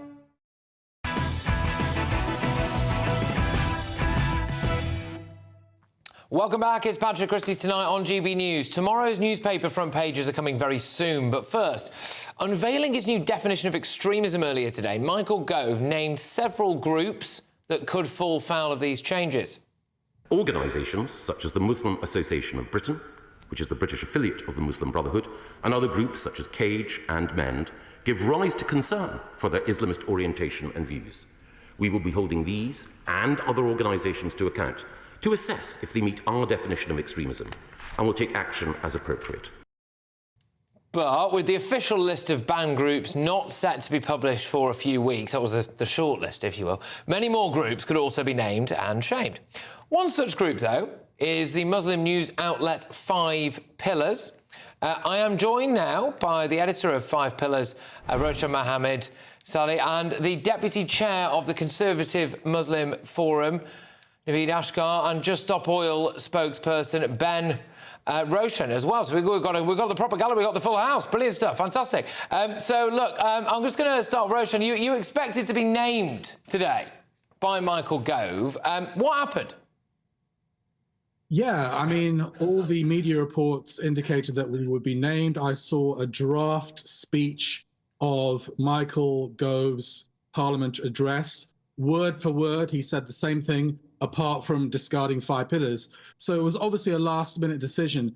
I think, personally, they pulled out because in Gove's speech, he mentioned that freedom of speech would be safeguarded. So if he targeted a media organisation for the effectively labelling a media organisation as extremist for the first time in British history, I think that would have been a contradiction. Therefore, he dropped us. No, it's interesting, actually. And by the way, can I just say, I'll come back to you. I think we might actually be in a relatively rare point of agreement here, which is I also think what Michael Gove is doing is absolute cobblers. So, you know, there we go. But I'll just bring in now the Deputy Chair of the Conservative Forum, Naveed Ashkar. Now, Naveed, I understand from one of my researchers that you have spoken out against perceived Islamism or extremist tendencies before, and then received quite a bit of pushback, have you, from certain people. Could you just tell us a bit about that, please? Yeah, look, here's the thing. You're damned if you do and you're damned if you don't. And obviously, being of Muslim origin myself, I always try to keep a fair playing field on this and trying to take in what the government is saying and trying to put that information back out into the community. And there will always be elements there that don't like what's been said. And so you're always going to get pushback, but it's not going to stop me coming out and, you know, saying what I see, because we have access to government through the Conservative Muslim Forum, and we're dealing with CCHQ and we're dealing with the party. So we're getting information firsthand as opposed to what gets printed in the media. Right, OK. I am just going to bring in Ben now from Just Stop Oil. Ben, I suppose there is a case, right, that you guys could be or should be on this list. I mean, you know, bringing traffic to a halt. I mean, there have been acts of criminal damage, haven't there? Threats to bring airports to a standstill, etc. I mean, plenty of people would argue, Ben, that that is pretty extremist stuff. Hi, Patrick. Thanks for having me on. Michael Gove can argue what he likes, to be honest. Just Stop Oil isn't an extremist organisation. We live in extreme times, that's for sure. And Just Stop Oil is a group of ordinary people who are saying, we're not going to take this lying down. If the government wants to push ahead with extremist policies, we're going to stand up and resist them. Right, OK. Roshan, I want to ask you now, if you guys are actually included in this Michael Gove's long list of extremist organisations, which may well happen, right, and Just Stop Oil aren't, how would you feel about that? I'm not bothered. I mean, I think Michael Gove is an extremist himself, and he's a warmonger. He's got a particular target. He's got this mad crusade that he's been launching for many years against Islamists. He basically took down several Birmingham schools which were high-performing because he said they allegedly were run by Islamists. So he's got this mad obsession. I don't care if the government doesn't. I don't want government funding. They can keep their dirty money for us all. I want to preserve my independence, you know. So I don't care about government funding. I don't care about being hosted by government institutions. Doesn't bother me whatsoever. It might bother some of the other groups on the list, like MEND and others who have penetration into politics, which is their right as British citizens. They're a peaceful organisation, but personally, it doesn't bother me. As far as I'm concerned, if we're put on that list, it will just increase our fans, our followers, our donations. It's the holy month of Ramadan. We solicit donations from our community. Those will completely explode if Michael Gove does this. Could I just ask, I'll just stick with you on this. Is that not quite concerning, though, that if the government decides that you are classed as extremists and then a load of people in Britain decide that they want to donate to you off the back of that, does that not imply that we do have a problem with extremism there? No, it doesn't at all. It just means that people disagree with Michael Gove and the government and support us, which millions of people do. OK, Naveed, I'll get you to come back to that. Look, Five Pillars is a website. They do their job. I'm just going to go back to what Michael Gove said today. He was very clear and iterated that he's not attacking freedoms of speech. He's not attacking protest. He's not attacking the Muslim community. The definition was last updated in 2011. It was time for it to be updated. Mark Rowley, also the Met Commissioner, had said it's moving in the same direction that he wanted it to move. You know, they've just pinpointed what they exactly want to happen here. So freedom of speech is not being curtailed. If organisations, I'm not saying anything about any of the organisations named. I'm not privy to that information. If organisations are on the list, there'll be good reason. The government will have good reason. They would have done their research. And it's not set in law. It's no criminality being given. All it said is that government will not be engaging with them or funding them. This is one of the reasons why I think this is, frankly, a load of rubbish from Michael Gove, for exactly what I think I'm about to ask Ben now, which is, Ben, Even if Just Stop Oil were on this list of government extremists, how would that affect Just Stop Oil? Not at all. I mean, Michael Gove can say what he wants. But I'd just like to actually focus on what he did say. He said an extremist is someone who negates or destroys the fundamental rights or freedoms of others. Michael Gove needs to have a look in the mirror, right? If we don't have the right to adequate housing because all our homes are underwater, we don't have the right to food because we've got no crops, we've got crop failure and no food on the shelves. Where does that lead us? Michael Gove and this Tory government are the clear extremists. And if you go on the street and ask ordinary people in Britain, that's what you're going to hear as well. There's no faith in this government. And as far as I'm concerned, Just Stop Oil won't be cowed. Well, you also can't be. There isn't no powers of arrest here. This is just the government saying we're not going to give you any money, which they weren't giving you anyway, essentially. Look, all of you, thank you very, very much. I would really enjoy to have all of you back on at some point again. I know it was quite short and sweet for each of you, but I do appreciate it. I wanted to show the range of different issues there at play here, so thank you. That was the editor of Five Pillars, Roshan Mohammed, Sally, the deputy chair of the Conservative Muslim Forum, Naveed Ashgar, and Just Stop Oil spokesperson, Ben. Right, OK. So, what do you make of all of that? GBViews at gbnews.com. But coming up, Prince Harry and Prince William both spoke at an event that paid tribute to their late mother tonight, despite their raging feud, although the Duke of Sussex only appeared on webcam after his brother had left. Has the War of the Windsors gone on long enough? And I will show you what Will's had to say. It was pointed, to say the least, all right? So we've got a clip of that. But next, I exclusively reveal what the BBC has splurged millions of public cash on, just days after announcing a licence fee hike. And you'll get a first look at tomorrow's newspaper front pages in my press pack. It's Patrick Christys tonight. We're on GB News. Good evening. Welcome to your latest weather update from the Met Office for GB News. Tomorrow will be a case of dodging the downpours, some pretty heavy ones around, but also some bright spells. When low pressure is dominating, sitting right over the UK, you're never going to have dry weather for long. But this low has been providing some very soggy conditions through central and southern Scotland through the day, and it stays wet overnight here. Showers elsewhere, becoming a bit drier for England and Wales through the night, but then more heavy downpours coming from the southwest through the early hours. Gusty winds with that as well, maybe even the odd rumble of thunder that might wake you up. A very mild night for most, but just low enough for a touch of frost in northern Scotland in the countryside. So a damp and chilly start for most of Scotland. Further heavy showers further south, a lot of spray and surface water on the roads for the morning commute. Those downpours should ease through the day, but it stays dull and damp for southeast Scotland, northeast England. Elsewhere, a mixture of bright spells, but also some further showers. Again, pretty mild for England and Wales, 15-16, where we see some sunshine, but a cold-feeling day, particularly with that persistent rain over Scotland. Gets pretty cold on Friday night. Many of us will start the weekend with a touch of frost, but also many of us will start with some sunshine. Stays fine for much of eastern England, northern England and Scotland. Further west, cloud will be edging in with some patchy rain.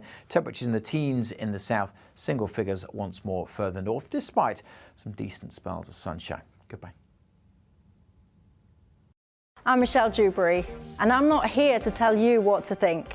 I'd much rather hear what you have to say. So send in your opinions to gbviews at gbnews.com. Keep them clean, and you never know, I might read them out. With my panel here on Jubes & Co, we debate, we get stuck into the issues of the day on a show where all views are welcome, especially yours. GB News, the People's Channel, Britain's news channel. I'm Andrew Doyle. Join me at 7 o'clock every Sunday night for Free Speech Nation, the show where I tackle the week's biggest stories in politics and current affairs with the help of my two comedian panellists and a variety of special guests. Free Speech Nation, Sunday nights from 7 on GB News, the People's Channel, Britain's news channel. Your weekend starts here with Friday Night Live with me, Mark Dolan, 8 till 9 on GB News. Big stories, big guests and big laughs as we get you ready for a cracking weekend. That's Friday Night Live with Mark Dolan. Fridays 8 till 9 on GB News. Bring your own drinks. The admission's free. From 10 a.m. every Saturday, we want to make you think and we want to make you laugh. So we will give you all the top stories. Now we start with a story that has shocked the nation this week. But we're also going to make it light and fun and bring some entertainment in to make your Saturday morning nice and restful. Only on GB News, Britain's news channel.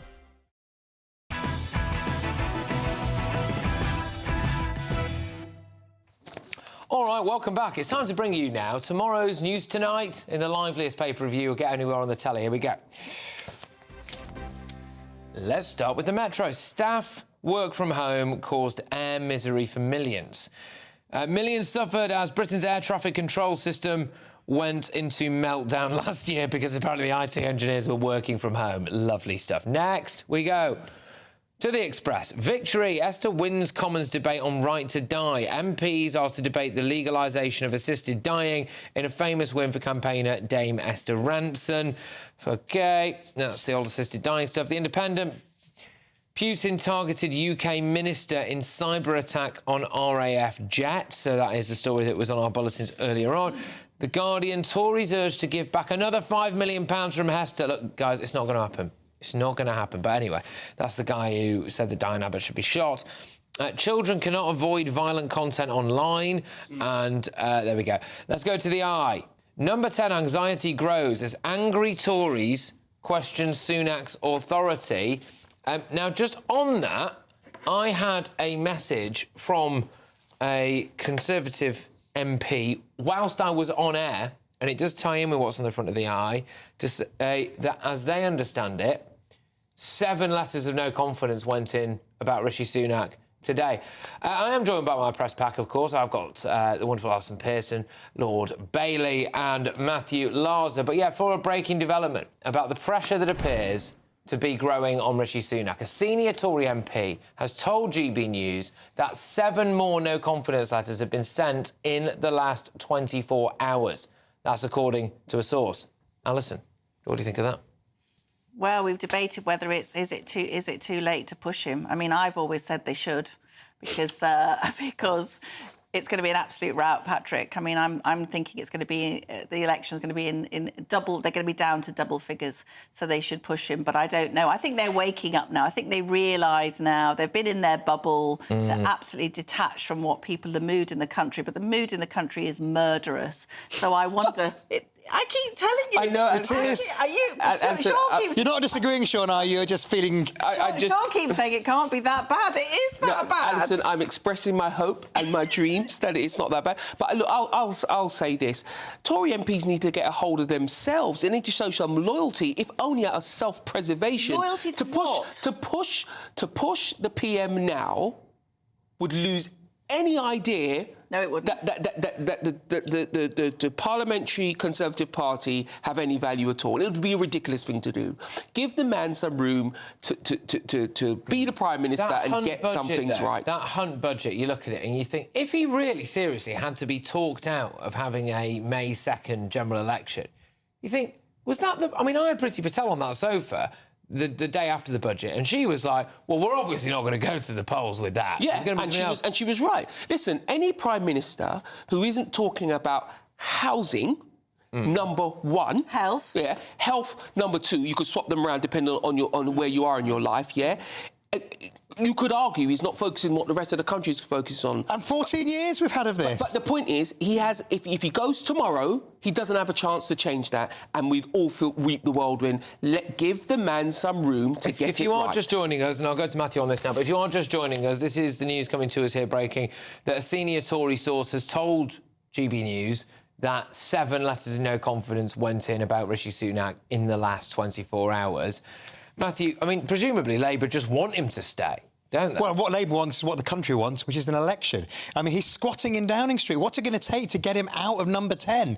Look, let's put the country out of its misery and put the Tory party out of its misery and let people have the choice but then they so desperately need. The Dark Ages, a Starmer-led Labour well, yes, Sean, and it's what people... Well, you may shudder at the thought, but the British people aren't. They're telling opinion pollsters in every single opinion poll that that's what they want. And anyway, every by-election has shown us, Matthew, the Labour vote doesn't go up. The Tory vote stays home. We are going to have the worst of all worlds. We're going to have the Tories completely trashed. They deserve it. But we're going to have a Labour government that most people don't want. There is no enthusiasm for the political class in this country. I think you're right. There's huge cynicism and there's huge anti-political class. But I think people do want to change and they want a Labour government. All right, OK, now to a GB News exclusive.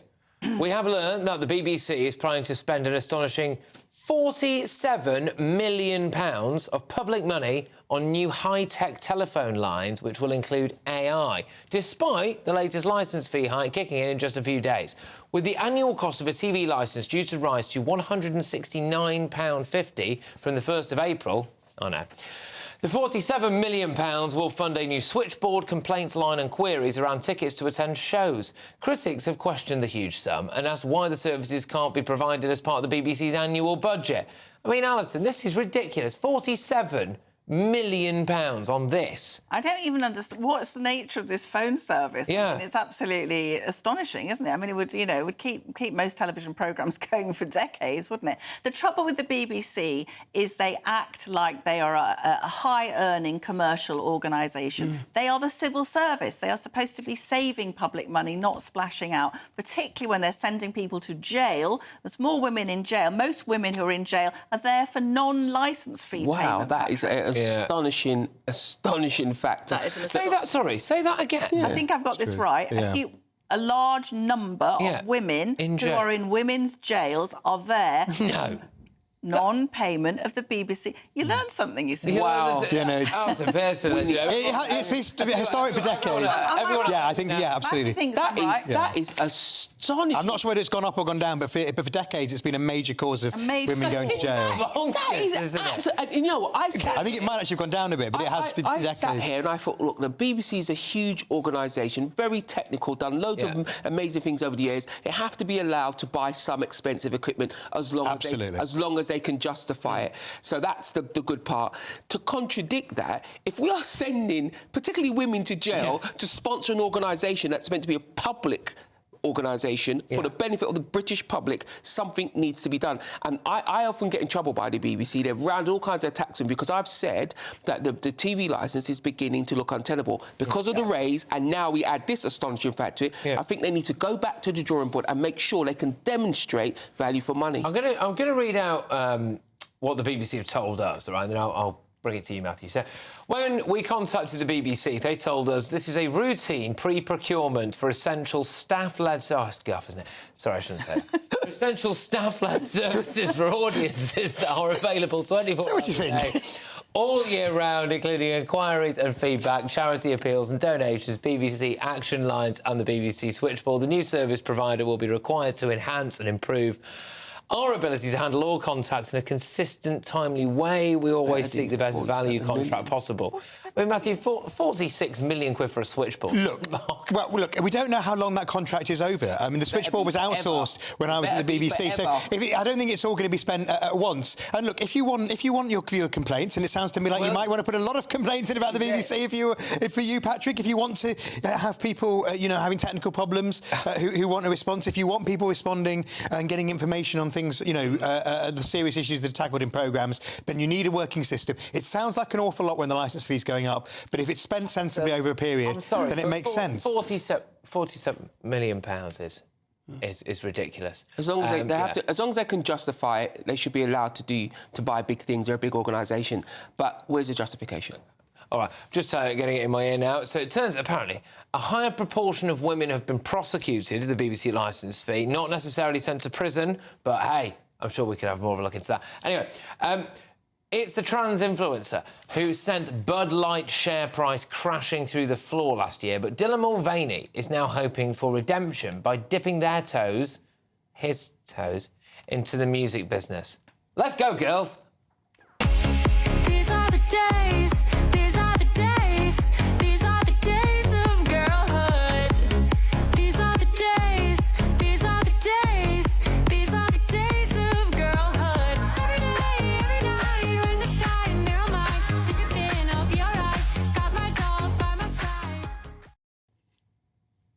Alison, your views?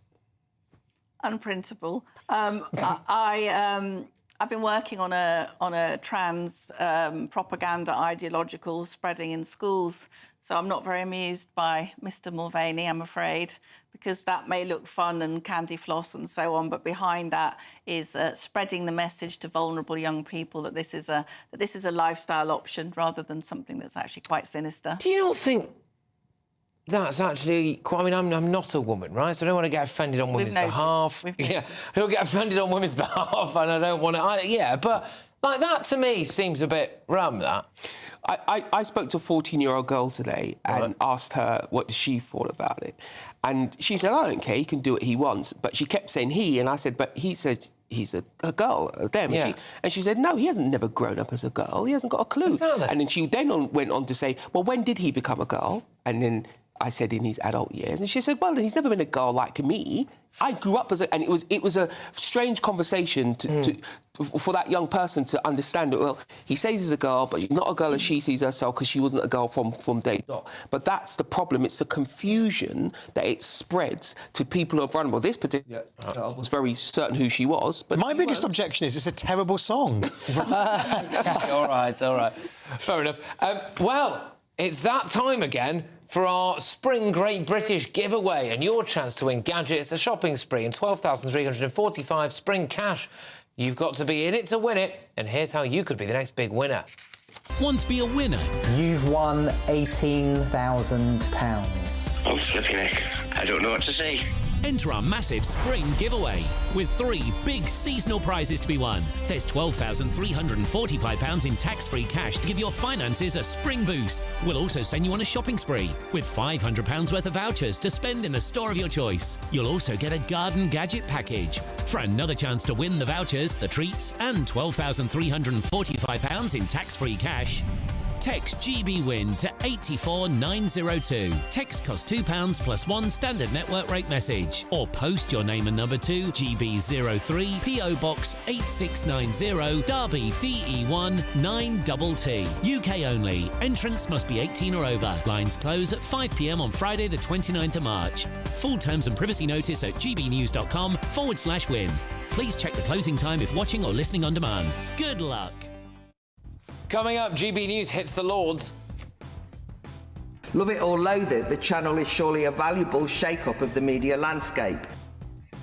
Yes, I will show you Baroness Fox singing our praises in Parliament today when I crown tonight's greatest Britain and Union jackass. But first, Prince Harry and Prince William both spoke at an event that paid tribute to their late mother tonight, despite their raging feud, although the Duke of Sussex only appeared on webcam after his rival brother had left. So, has their war gone too far? And you will not believe what Meghan has just put on Instagram. I'll see you in a sec. Headliners. Tomorrow's papers tonight. Every night from 11 p.m. Mail on Sunday, and the University of Buckingham is calling out wokery at the University of Cambridge. So I guess the culture wars must be almost over then, Josh. Almost, yeah. Cambridge University discriminating against rich, white, privileged, privately educated men. Claims, the worst which kind. is basically me, claims Vice-Chancellor of rival institution, which is launching a degree course on the rise of woke culture. Now, I 100% agree with this. I applied to get into Cambridge, and I didn't get in because I was too thick. Oh, wow, so it wasn't the DEI mafia? No, unfortunately, it was pre-DEI.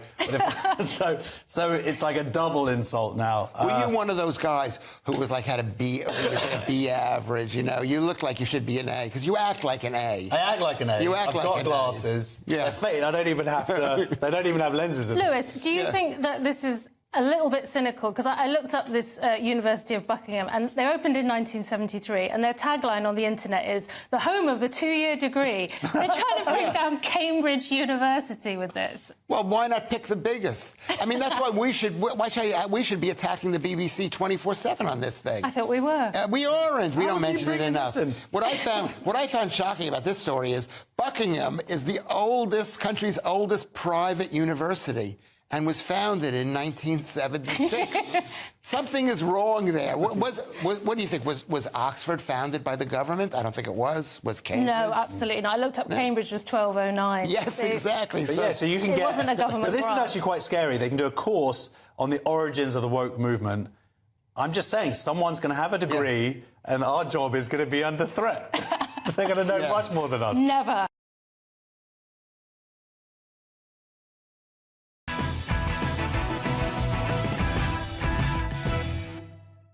Welcome back. It's time for more of tomorrow's newspaper front pages.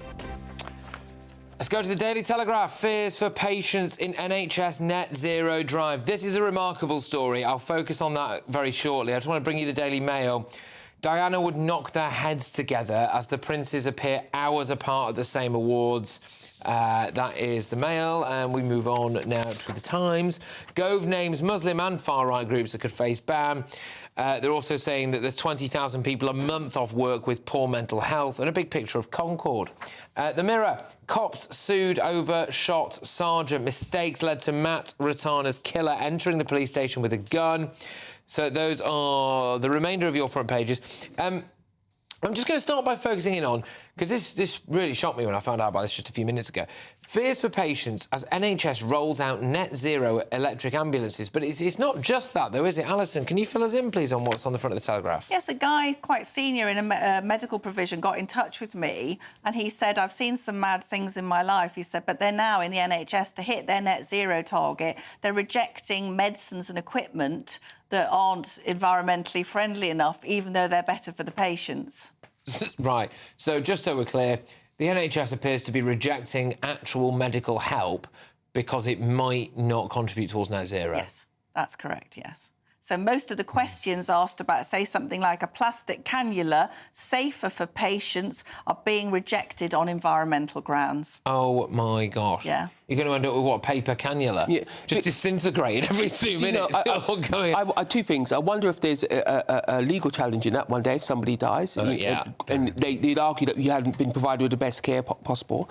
But the bit that stuck out to me was the thing about electric ambulances. I wonder just how green they are. I think they'll need to be renewed more regularly than a diesel ambulance. I don't think they'll do the same kind of mileage. And, of course, it's the operating. What happens when the battery dies? Yeah, Matthew, quickly. Well, I mean, as Sean was saying earlier, that he doesn't think the electric ambulances will be an issue because the wait at A&E is so long that the ambulance will have time to recharge after 14 years of Tory failure. 14 years. He keeps saying it, but he's not wrong. It has been 14 years. Can I just say, as the only woman here, that I think the climate-friendly pain relief for mothers in labour may not prove popular. Oh, my God. And may prompt rebellion. I'm saving the environment. Don't do an impression. No. Right.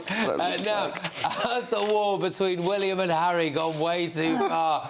The Prince of Wales attended the Diana Legacy Award event in person tonight, while the Duke of Sussex dialed in virtually from California. But Harry would only appear once his brother scarpered off after making a speech. Here's what William had to say about his late mother. She taught me that everyone has the potential to give something back, that everyone in need deserves a supporting hand in life. That legacy is something that both Catherine and I sought to focus on through our work. So, a mention of his wife, Kate, there, but not Harry. This comes after the Duke and Duchess of Sussex denied having a dig at the Princess of Wales's Photoshop mishap. Crucially, though, they refused to send any well wishes to Kate. And, to stoke tensions even higher, this has just landed. Meghan launched her new business endeavour, flogging homeware and jam on the same day as Diana's Memorial Awards.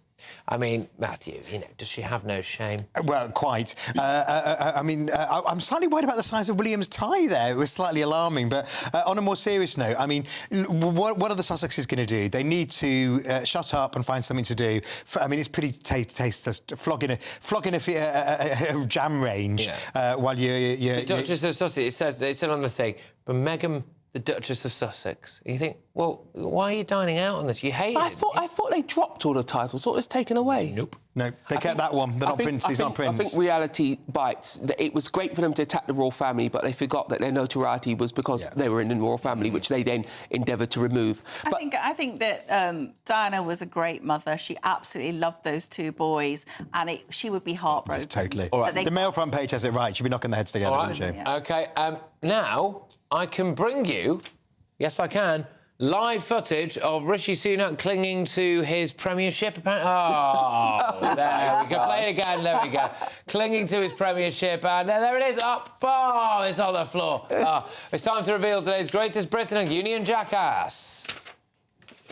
Alison, who's your greatest Briton?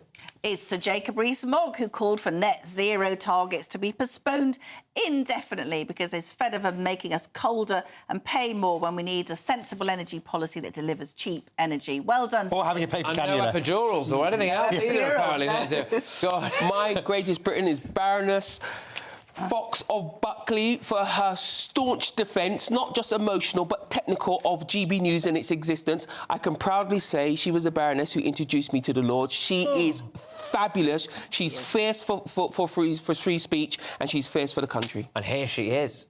This month alone, GB News has more views than Sky News 48% of the time, and more than BBC News 29% of the time. Love it or loathe it, the channel is surely a valuable shake-up of the media landscape. Have it. Right, Matthew, is your greatest... I don't think I'm going to win, but it's Tory... But let me get it out. It's Tory West Midlands Mayor Andy Street for putting party before country and calling for the cowardly Conservatives to do the right thing and return the tainted 10 million. Putting country before party, you got that the wrong way around. Did I? Yeah. It was because everybody was laughing. It's Baroness Fox. Yeah, of course it is. Absolutely. Well done. OK, Union Jackass time now, Alison. It's the trans activists who complained about this NHS ban on puberty blockers for vulnerable young children. It's high time this dreadful treatment was withdrawn, life-changing treatments to vulnerable young people. Sean? My jackass is Angela Rayner MP for not taking the opportunity to clear up things about her living situation. And let's be clear, it's not so much about this, it's about the double standard. Why the police said there's no case to answer. Why hasn't this been all over the newspaper? You bet your bottom dollar if she was a Tory MP, it'd be plastered to and fro. Angela Rayner's goings on is Angela Rayner's business, I suppose, but it's about the double standard. OK, go on. And mine is the CEO, Martin Rolfe, of National Air Traffic Control. Ryanair called for him to resign after the damning report today condemned them for significant lack of pre-planning for the IT meltdown last August bank holiday, which left 700,000 people stranded. OK, so today's Union Jackass is the old trans activists for exactly the reasons that Alison outlined. They're strong stuff, though, guys. Thank you very, very much. And, yeah, Conservative Mayor... says that he would give back Frank Hester's donations. Andy Street there as well. I don't know why that's just my auto cue, but there it is. All right, OK, well, look, I'll be back again tomorrow at 9 p.m. Headliners next. Thanks to my panel. Thank you to everybody who's watching and listening. Take care.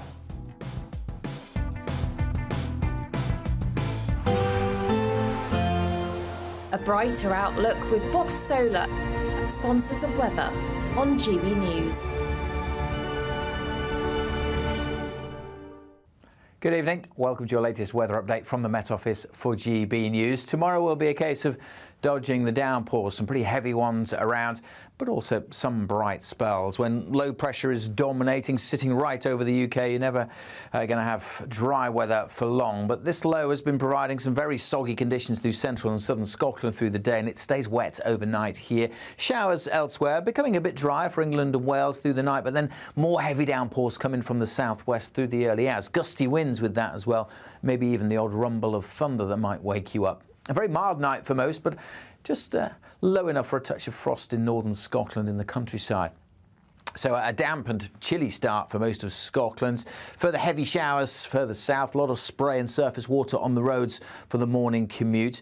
Those downpours should ease through the day, but it stays dull and damp for southeast Scotland, northeast England. Elsewhere, a mixture of bright spells, but also some further showers. Again, pretty mild for England and Wales, 15, 16, where we see some sunshine, but a cold-feeling day, particularly that persistent rain over Scotland. Gets pretty cold on Friday night. Many of us will start the weekend with a touch of frost, but also many of us will start with some sunshine. Stays fine for much of eastern England, northern England and Scotland. Further west, cloud will be edging in with some patchy rain. Temperatures in the teens in the south, single figures once more further north, despite some decent spells of sunshine. Goodbye. That warm feeling inside from Boxed Boilers, sponsors of weather on GB News. We've got cash, treats and a spring shopping spree to be won in a great British giveaway. You could win an amazing £12,345 in tax-free cash. Plus, there's a further £500 of shopping vouchers to spend at your favourite store. We'll also give you a gadget package to use in your garden this spring. That includes a games console, a pizza oven and a portable smart speaker, so you can listen to GB News on the go.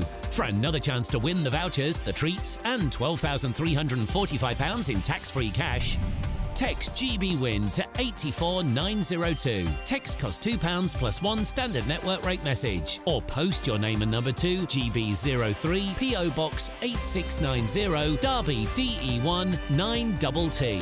UK only. Entrance must be 18 or over. Lines close at 5 p.m. on Friday the 29th of March. Full terms and privacy notice at gbnews.com/win. Please check the closing time if watching or listening on demand. Good luck. Nana Queer. Weekends from 3 p.m. So after his mad dash to see his father last week, Prince Harry predictably went on TV to talk about it. He gave his first interview to Good Morning America, whilst apparently being filmed by a crew that were doing a documentary on the Invictus Games. He didn't disclose his father's diagnosis, but frankly, even the fact that he was on TV talking about it was concerning. No wonder they're keeping him at arm's length. This is what he said. How did you get the news that the king was ill? I spoke to him. And what did you do next? I jumped on a plane and went to go and see him as soon as I could. How was that visit for you emotionally? Look, I love my family. The fact that I was able to get on a plane and go and see him and spend any time with him, I'm grateful for that. An illness in the family can have a galvanizing or sort of reunifying effect for a family. Absolutely. Is that possible in this case? Yeah, I'm sure. Throughout all these families, I see it on a day-to-day basis. The strength of the family unit coming together. He also said that he loves his family, but then he said that he had his own family in America. So which family does he love? The late Queen's last few years of life were marred with accusations of racism, which Harry later backtracked on, claiming that they hadn't actually used the word, so inadvertently admitting to gaslighting us all. But the Sussex's stock is falling in the States, and the only thing that makes them interesting is their proximity to the royal family. And now the king is ill, Harry has even offered to muck in and take on official duties to help his father. Look, I want to see reconciliation and love and joy, but I'm afraid Meghan has yet to even speak to her father as far as we know, and Harry didn't apparently even reach out to his brother. Whilst his dad might fall for it, I doubt William will be as soft. Good luck with that, Harry. Join me, Camilla Tominey, every Sunday at 9:30 when I'll be interviewing the key players in British politics and taking them to task. This report basically says that he's not fit to stand trial. With an upcoming election looming over Westminster, now is the time for clear, honest answers. I agree. And that's precisely what I'll get. Is he indecisive? Incompetent? That's the Camilla Tominey Show at 9:30 every Sunday on GB News, the People's Channel, Britain's election channel.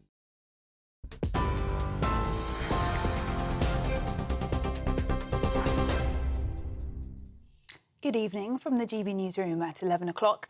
I'm Sophia Wensler, your top story this hour. The Prime Minister has ruled out holding a general election on the 2nd of May amid speculation he could choose to go to the polls earlier. In an interview with ITV, Rishi Sunak was asked if there would be an election on the same day as the local elections, which takes place on the 2nd of May. He replied there won't be a general election on that day. Michael Gove has named some of the groups to be investigated under a new definition of extremism, which he says will mean the government can express more clearly than ever who poses a risk to Britain. Some of the groups included are alleged to have Islamist views, with others described as neo-Nazi. Today's new extremism definition will be used to assess whether some groups should be marginalised or blocked from public funding. But Michael Gove insists it's not about silencing those with private and peaceful beliefs. We have to be clear-eyed about the threat we face, precise about where that threat comes from, and rigorous in defending our democracy. That means upholding freedom of expression, religion and belief when they are threatened, facing down harassment and hate, supporting the communities facing the greatest challenge from extremist activity, and ensuring this House and this country are safe, free and united. Meanwhile, Angela Rayner says she would like to see Diane Abbott brought back as a Labour MP. Former Shadow Home Secretary Miss Abbott is currently an independent MP after she had the whip withdrawn following remarks she made in The Observer last year over racism. There have been calls for her to have the whip restored since the race row erupted this week. MPs are getting a pay rise with an inflation-busting 5.5% boost, pushing salaries to around £91,000. It means pay will increase by more than £4,700 next year, or almost £400 extra each month. The Westminster watchdog says it's in line with an award for senior